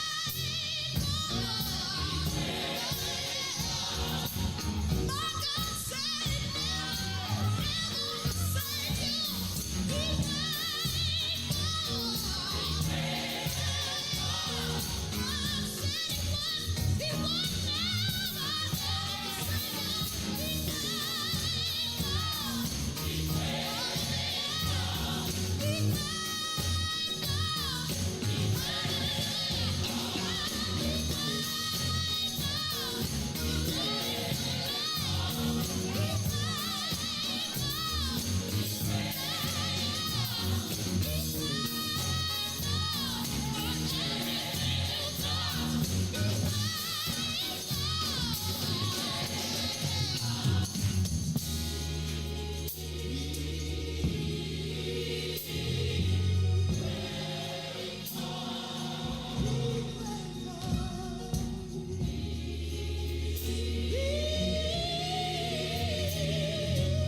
You are tuned in to the Maze Jackson Show. I'm your host, Maze Jackson.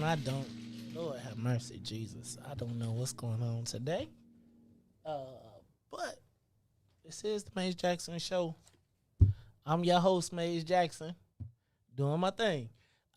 We are back in the building. It is the 8 o'clock hour, and so I want to thank you all for tuning in.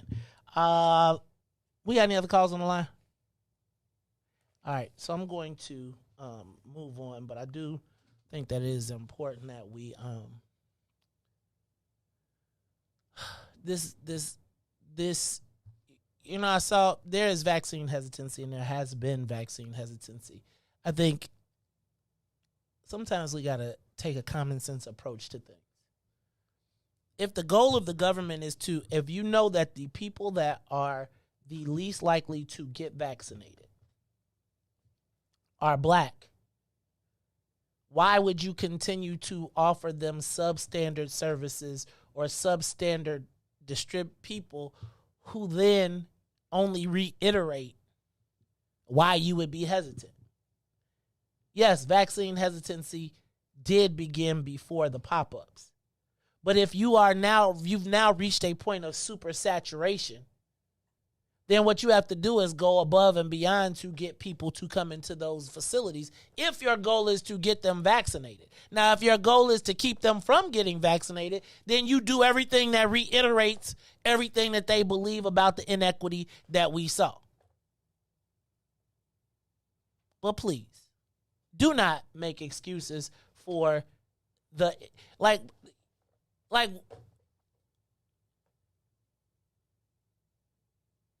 I would challenge you to drive through the black community and see who is doing pop-up vaccinations. I would challenge you to drive to the facilities in black neighborhoods and see what the pop-up facilities look like. And then before you tell me what you had because somebody the mayor was having a pop-up event, and so everybody's attention is there, and the marketing and promotions teams, because they're having these events that are high profile, that they're taking pictures. Go see what the everyday black person who ain't going to one of those places is asked to go take their test. And then you say you'll understand why. And don't tell me that a storefront on the north side is different than a storefront on the south side. What white people are willing to accept is different than what black people are willing to accept. Now, drive through. I bet you don't see drive up north, and I want y'all to take a picture and see how many cars got pop-up COVID testing right here. Don't play yourself. It's like we look to excuse the difference. No, damn it. If somebody got the contract to distribute and to do pop-ups in the black neighborhood, then they got to go above and beyond. When you work at a company, let me give you an example. The models that get paid to do sampling and tasting at Benny's get paid less than the women that get paid that go in to do sampling and tastings in the hood. Why? Because you have to go above and beyond. Stop selling yourself short. Stop saying that that's okay. That's not okay. And if you're trying to win people to get them to go, guess what they're going to do? They're going to go to the nicer place. That's why people go downtown.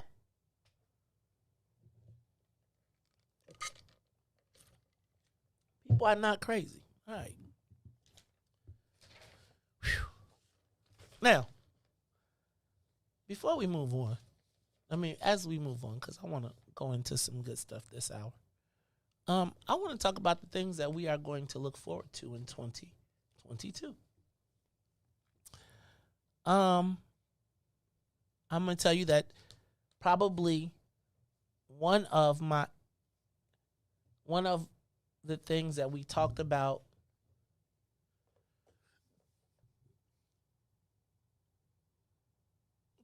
last year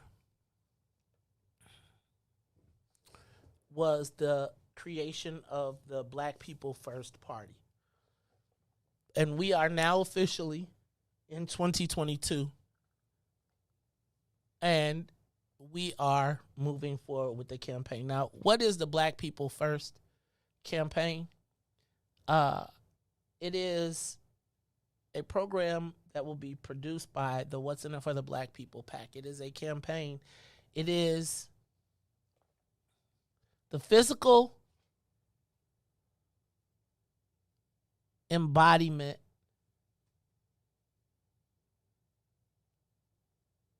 of our Black political self-interests.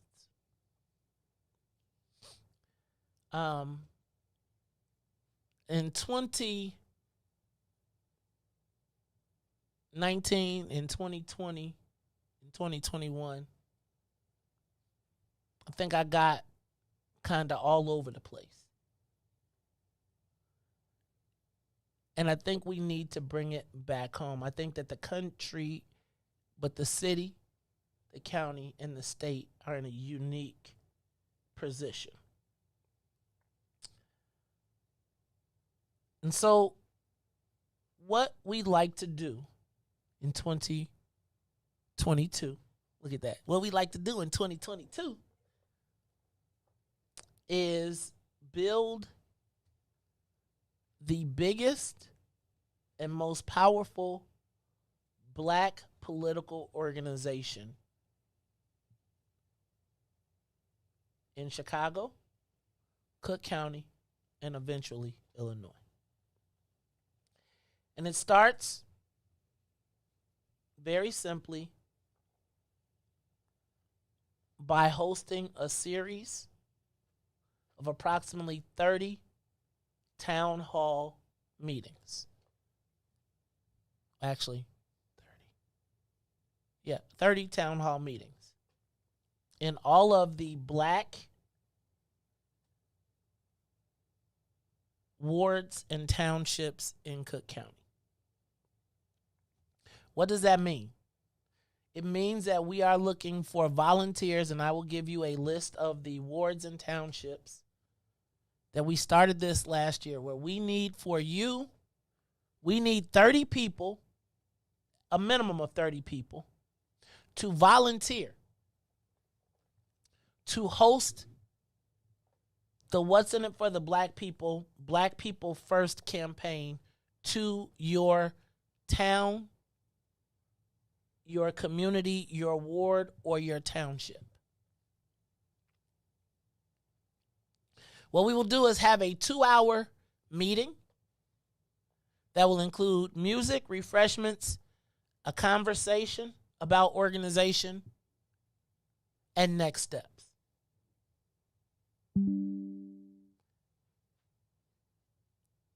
We need 30 people. I will give you the wards and townships. After that, essentially each meeting will, the volunteer who decides to host the meeting or volunteers will be responsible for identifying and inviting a minimum of 20 people to your meeting. Those 20 people will begin the basis of your organization. Right? Out of that, each one of your organizations will elect a local leader, a local spokesperson. You all will be able to organize. But the first part is to have an operating and functioning political operation in every Black ward and township in the city, county, and state.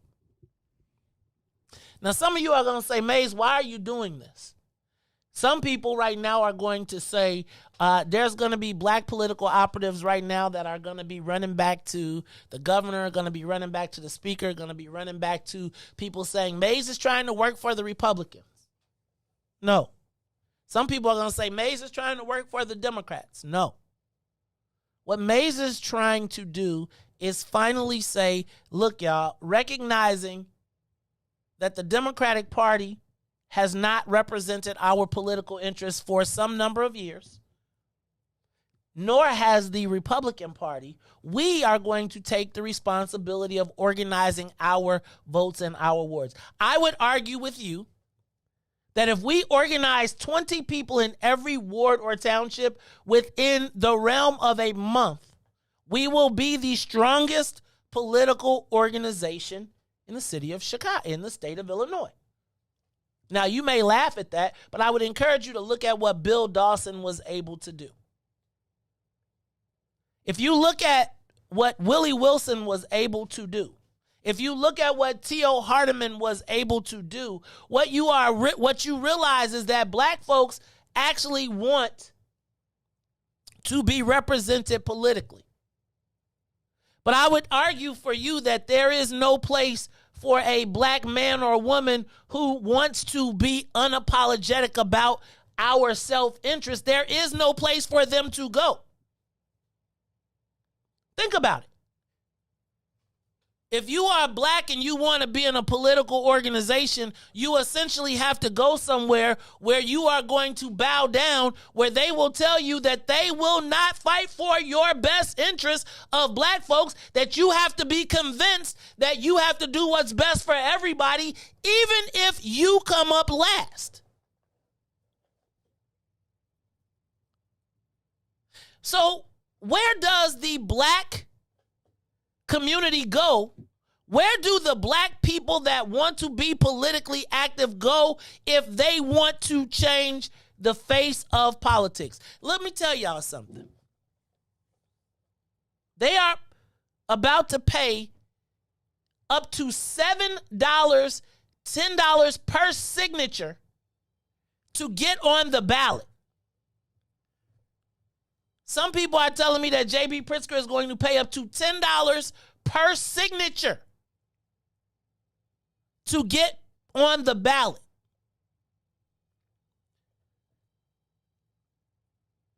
It tells me that there is no operation. There are only people that are paid mercenaries. There are no people that are really working for their self-interests. So I'm going to ask, are you interested in organizing your neighborhood for your self-interests? Would you volunteer to have a community meeting where you would have the What's in It for the Black People crew come and help you organize your community?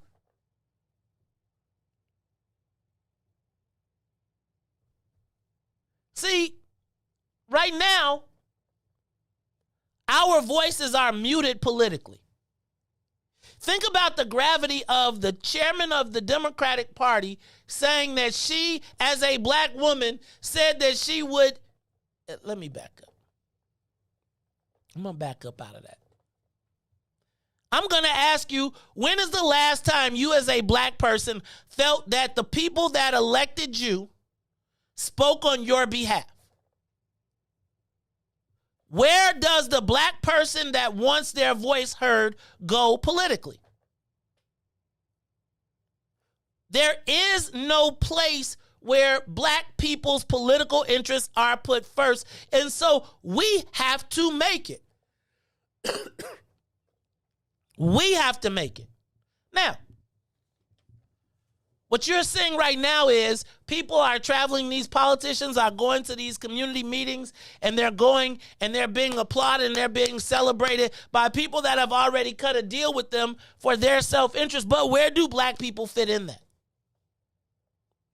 Let me ask you, what black politician is going to ask J.B. Pritzker what's in it for the black people? What black politician is now asking J.B. Pritzker what happened to cannabis?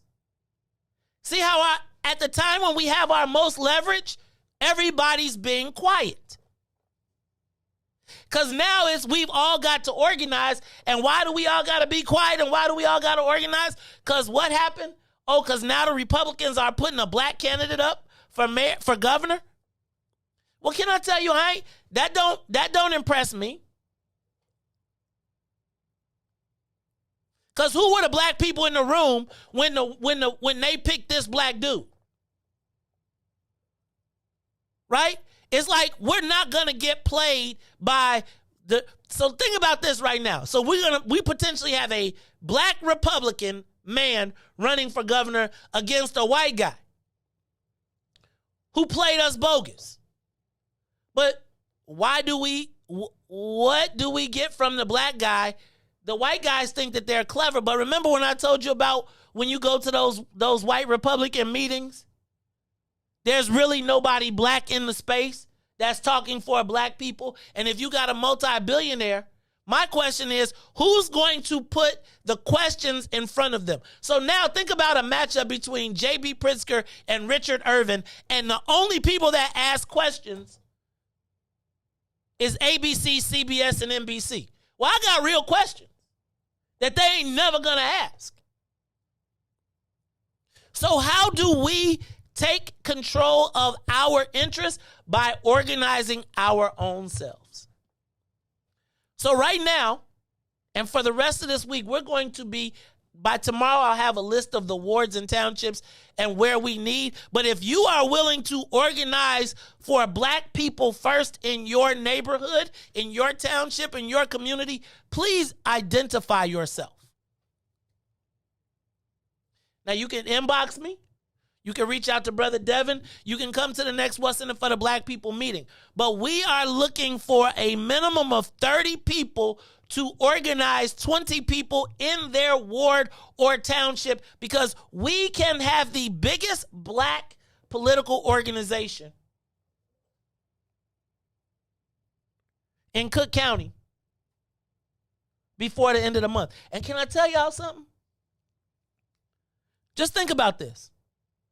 Right now, we're going into campaign mode where we should be holding people accountable, and they're passing out millions of dollars in grants so that nobody will ask about cannabis, so that nobody will ask about what happened. And if we're going to talk to this new guy, what's he going to do to fix the difference? But again, if there is no black operation, if everybody black is Democrat before they're black, then who makes the decision? Who is the black person that was in the room when the white boys picked the black dude to be the Republican nominee? Who were those people? And who are the black people in the room that have to answer what happened to black people over these last 4 years? Now, we've trusted our existence to these people for the last 40 years, and it hasn't worked. I just asked you at the beginning, is Chicago different? Yeah, Cook County is different. We don't fit anywhere in it. Look, y'all, it's the Mace Jackson Show. We'll be back after these messages. You ain't got no song. Let's come with, let me see, Riis. You know what? I'm thinking, what we got? What y'all feel like y'all want to hear? You want to hear some, let's do Sounds of Blackness. And let's do Sounds of Blackness, and let's do Optimistic. I think that can give us some positivity in this space. Go ahead.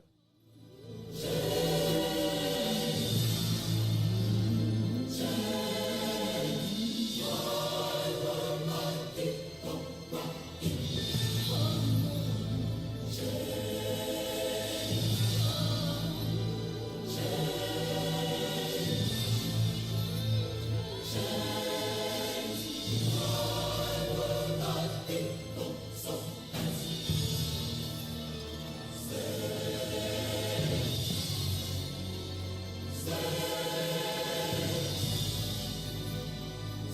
Keep on.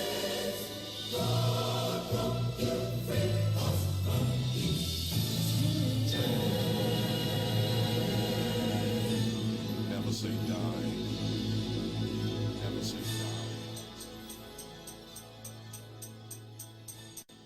Blackness. Keep on. Never say die. Keep on. Blackness.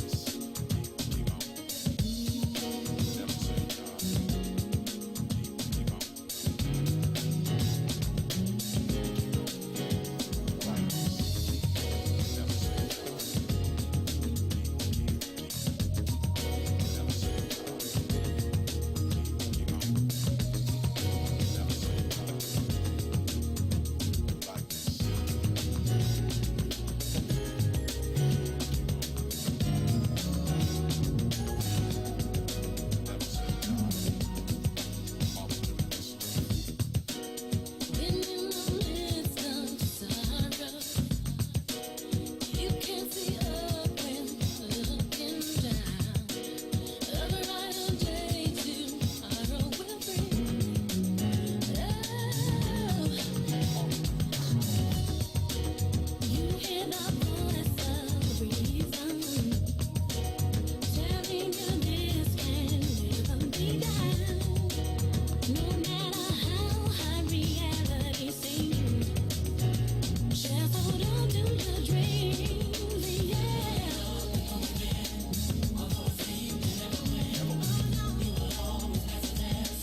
You are listening to the Maze Jackson Show. I had to kill that one. You got to take that one out. Facebook was like, oh, nah, y'all not finna be around here optimistic around here planning. So we're going to take that down. Just kill it. Kill it all the way.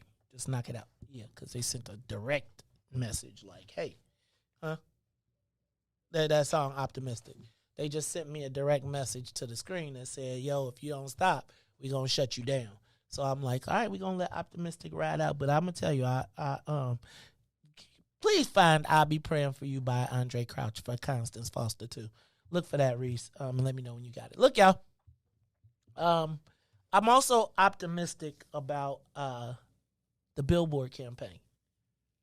So this is going to go along with our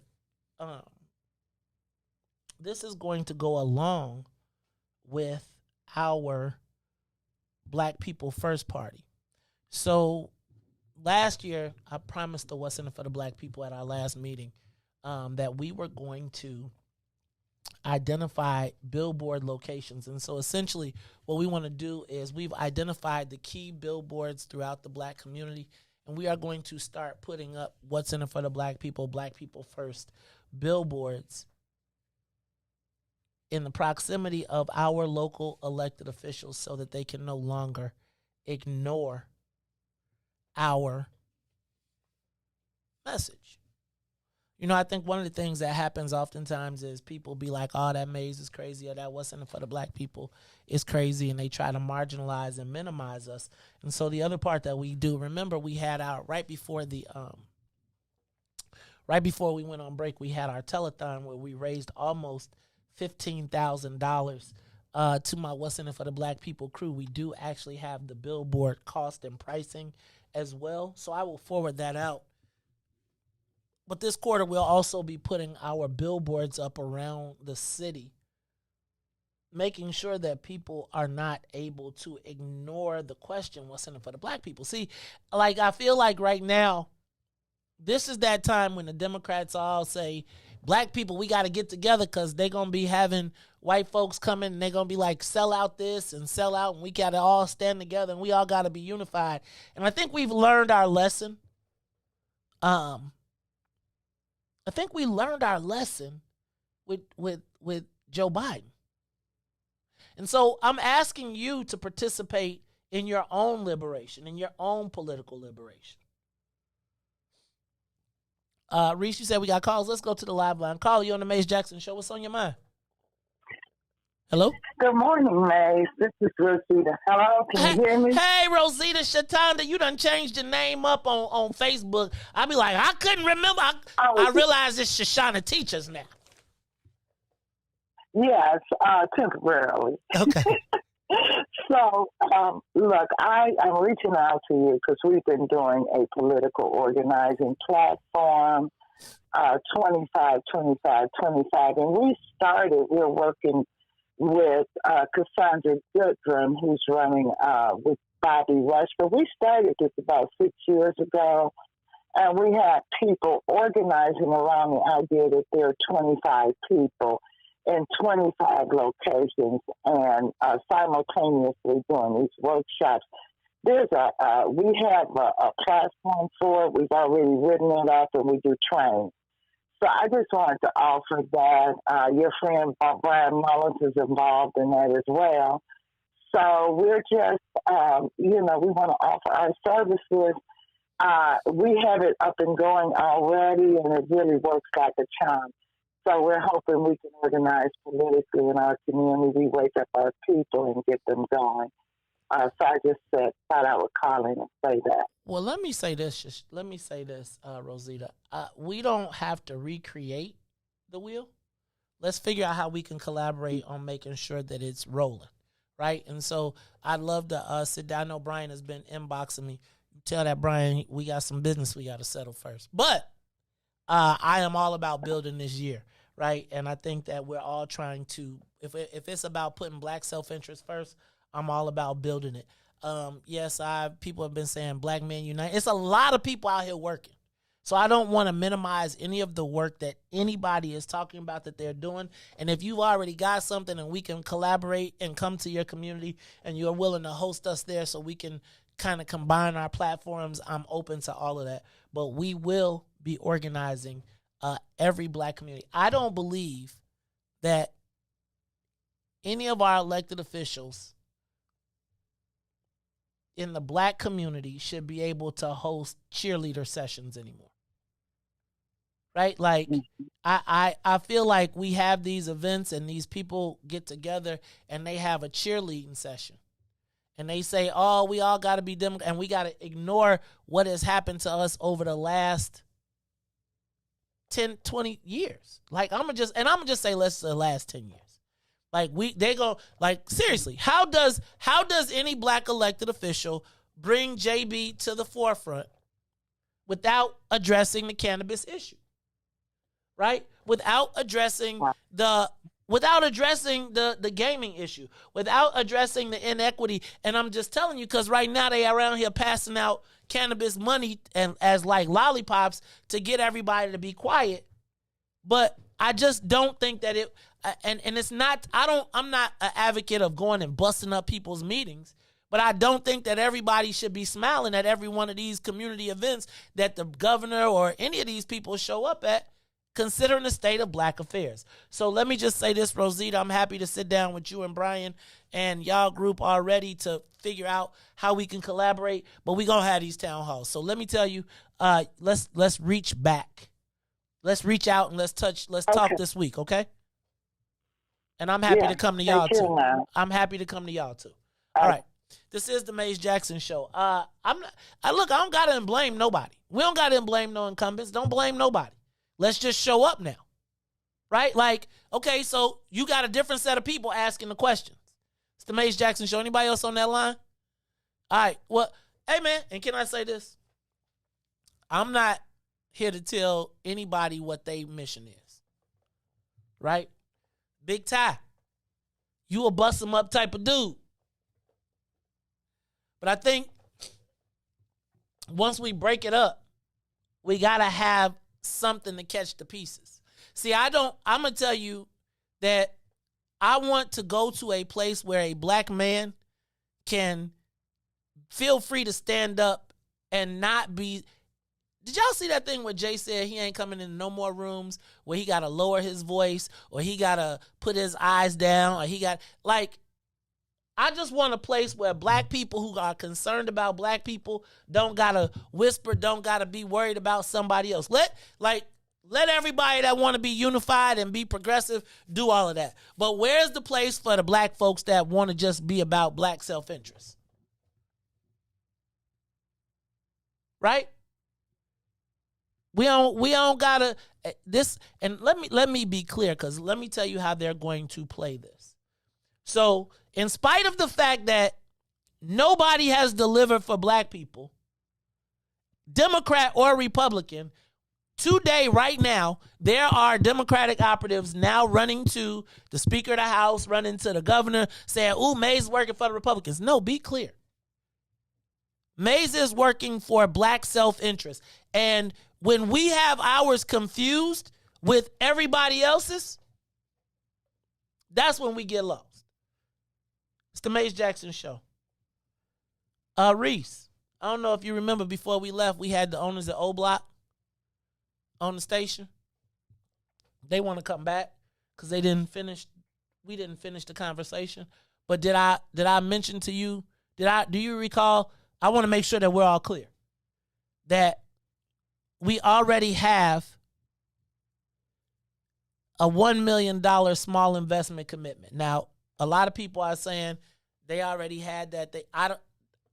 I was not aware of any investment opportunities in any casinos. Riis, when I went to go meet with them on the roof of Corey Brooks, because remember, we was going off on the O Block and the cleanliness. Like, I'm not, housing is to the housing advocates, and I'm here to support any of my housing advocates. The boss on housing for me is Tamiko Hope. But you know I'm going to turn around and look for the economic opportunity.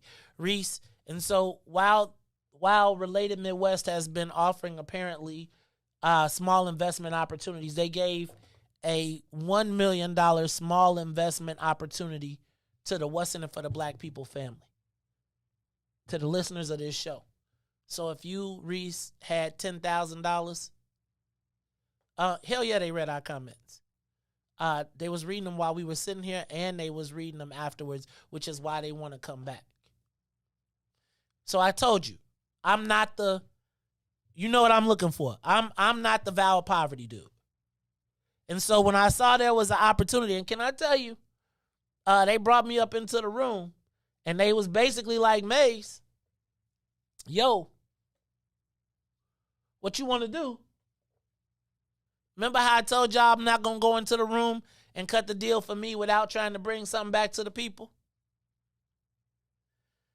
So we are going to be looking for those people that are interested in small dollar investments from $10,000 to $20,000, your opportunity to invest in the potential of the casino. Now, let me tell you, if it's my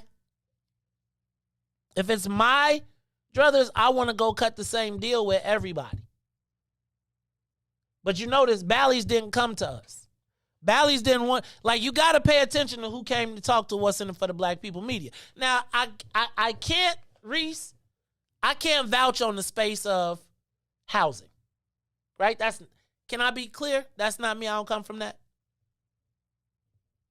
So I'm not going to get in the way of anybody that's dealing with the housing component. But what I am going to do is not be played foolishly to have my pain and suffering leveraged against us to cut us out of an opportunity. So, for those of you that are interested, and let me be clear, I am not the only person that has an opportunity. Okay? So there are other groups that this opportunity has been offered to. They also have it. But for the people in the What's in It for the Black People, we are looking for to fill $1 million worth of investment space.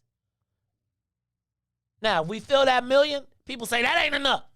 Well, I tell you, Riis, you ever had everybody agree to do something, and then when it's time, and everybody like, I got my $10,000, I got my $10,000, I got my $10,000. Then when it's time to get $10,000, everybody be like, oh well, can I get a week? All the time. I just did it for Christmas. See? Everybody say they're going to go in. Yeah, man, I'm going to go ahead and bring you that. Oh, you know what, man, listen, I had to. So, we're going to fill this first million. First million. And then, if we can get more, then we'll go after some more. But I got to say,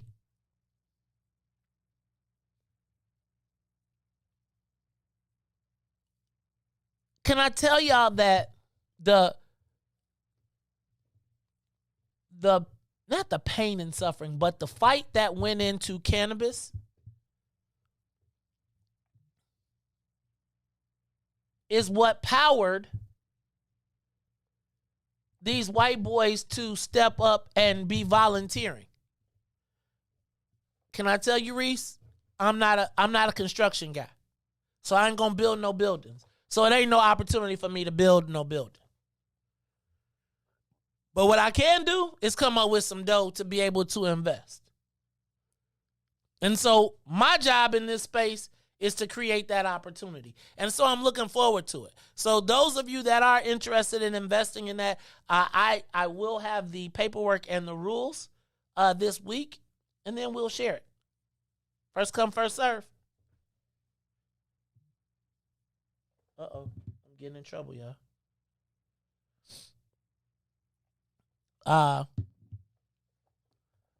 Yeah. Riis, you investing in the casino? Dog, you put up a couple. I'll back you up a little bit. How much I need? You know I ain't got it. Huh? How much I need? Oh, you probably got it though. I forgot. How much I You need? started 10. Start at 10. You started 10, and then you go up from 10. So man, I'm just saying. Here's my thing. If I could show you how to make your money, usually the return on investment is anywhere between 6 to 10 times. So whatever you put in, no guarantee. Let me just be clear though. You could lose it all. You could lose it all. So if this is money that you need back tomorrow, don't even step up. If you're going to be talking about in a year, I put up 10,000, where my 10 at? This is probably not for you. No shade. But for those of you that are looking for investment opportunities, my goal is to continue to turn over opportunities. Okay? Y'all cool with that? Because I'm looking forward to that opportunity. Oh, and then finally,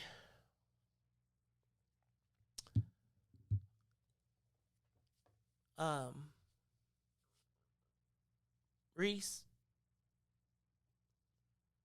I'm gonna probably, okay, so this is not to get me in trouble, and this is to be honest with you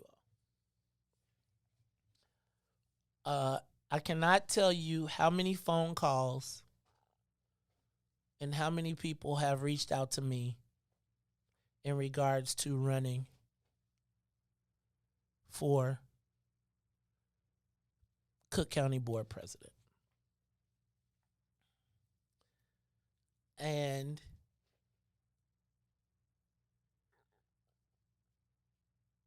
I gotta be honest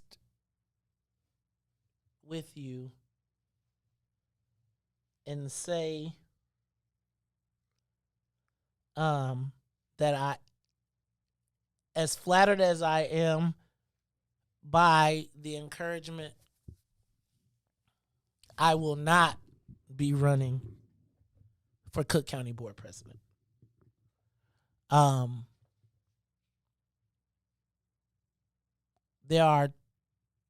It would be selfish and presumptive of me to do such. Now, let me just tell you. I was, after watching the Democratic slating process,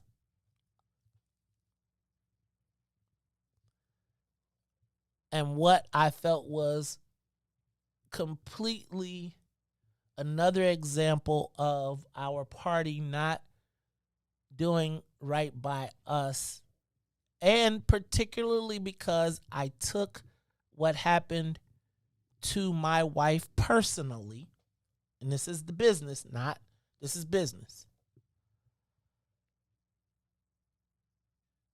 When I see my own people get into a fight, Riis, I'm not the type that's going to watch. I'm not the type that's going to mind my own business. If my people in it, I'm in it. And when I felt that there was an injustice done and I watched the person do the injustice to my family, my friend, I personally reacted and responded. But let me be clear.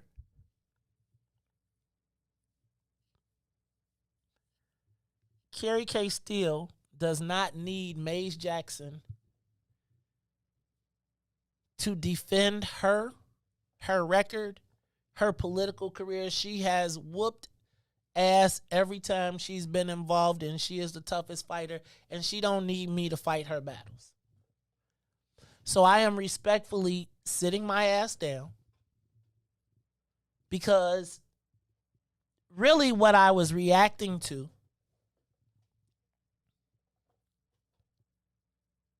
was the tone deafness of the Democratic Party when it comes to what is happening to black people. And so the better fight is to build the organization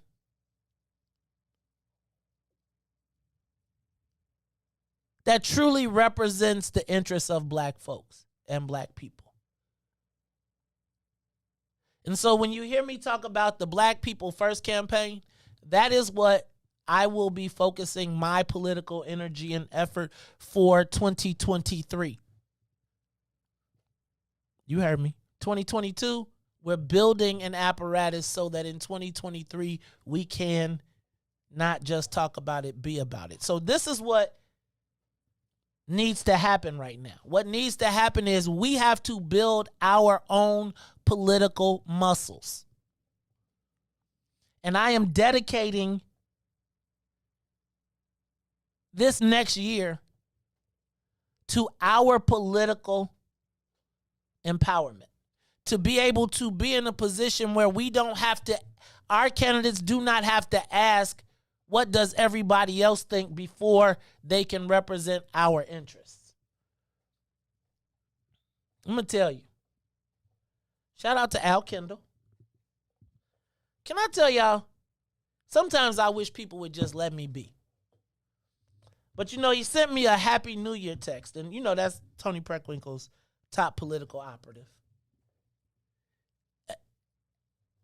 And, you know, I used to get, you know, the white boys during the Ken Duncan campaign used to send little texts and do things to taunt people, to taunt me, to set me off. And I've decided that I'm not going to react by lashing out. I'm going to be honest. So every time you send me a text, we're going to talk about it. But I'm just going to work that much harder.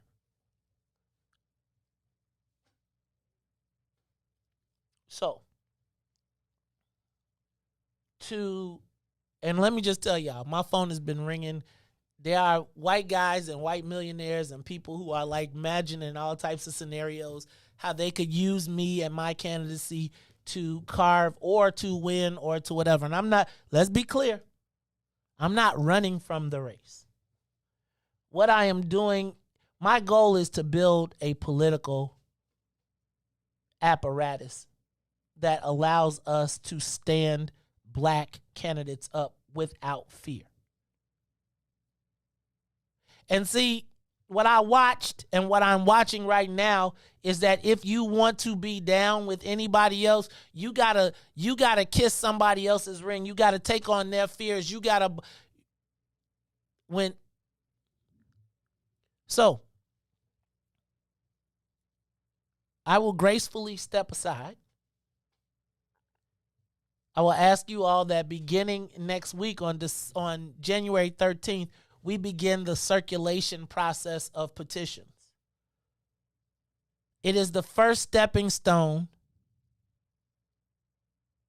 It is the first stepping stone in us proving our political strength and our political power. So look, I'm going to need you. If you are able and ready and willing, we have to build our political muscles back. I don't want, I'd like to create a place where young black men, young black women who want to be involved in the political process can truly represent our self-interest. But for that to happen, we got to have an infrastructure. We got to have a backbone.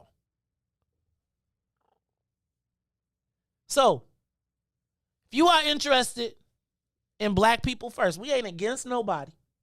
But if you are tired of always having your voice muted for someone else, then be with us as we organize these 30 town hall meetings and build our political organizations in our own wards. Because it's a lot of people that are speaking, but I don't know who they speaking for. Why they claim that they represent black folks. So look, y'all, this is the Maze Jackson Show. I'm looking for relationships and building and cross-pollinating and meeting with everybody. If you got an organization and you want to host us and you got 20 people already, let us come talk. Let's talk about how this alliance works. Shout out to all the people that have made this happen. Thank y'all for coming back today and being with us. And I'm just telling y'all, it's crazy. Because YouTube, I see y'all done snuck off of Facebook so y'all could be collaborating. Yeah, we coming to Thornton Township too. Rich Township. I need somebody to organize the 34th ward, even though it ain't gonna be here much longer. But I'm gonna give y'all a list of. Anyway, we got a lot to talk about. This is the Maze Jackson Show. Hey y'all, I appreciate y'all being with us. We're gonna be back tomorrow. I think Ruthie Moore will be here with us. And let me tell y'all, we got a lot going on this year. Don't try, Katie. Do. Katie, you could do it at the Ashburn Library. Give me 20 people. Y'all get together. We coming. Riis, you all right back there? You straight, man? You been having a tough day, dog. I've been noticing. We're going to have to, let me do this. We're going to land the soul plane. Let's get the soul plane. Let's bring it back, and then let's close it back out with, let's give Constance her song. We're going to let Constance close us out. Look, y'all, but we are organizing starting today. It's the Maze Jackson Show. Hey, and I want 34, I got to give y'all a list of the black folks that, I got to give y'all a list of the black people that are not. Anyway, I'm going to give y'all a list. There's a lot going on. Hey, y'all, this is the Maze Jackson Show. I'm your host, Maze Jackson. Got my man, DJ Ruthie the Ruler, where every day we ask the question, what's in it for the black people? And if you don't like it, you can still tell them. Maze said, all right, this one is for Constance Foster. Andre Crouch, Riis, pay attention, though. If I tell you they got to cut it off, we got to cut it off. It's the Maze Jackson Show, y'all. We'll see y'all tomorrow. We out of here. Peace.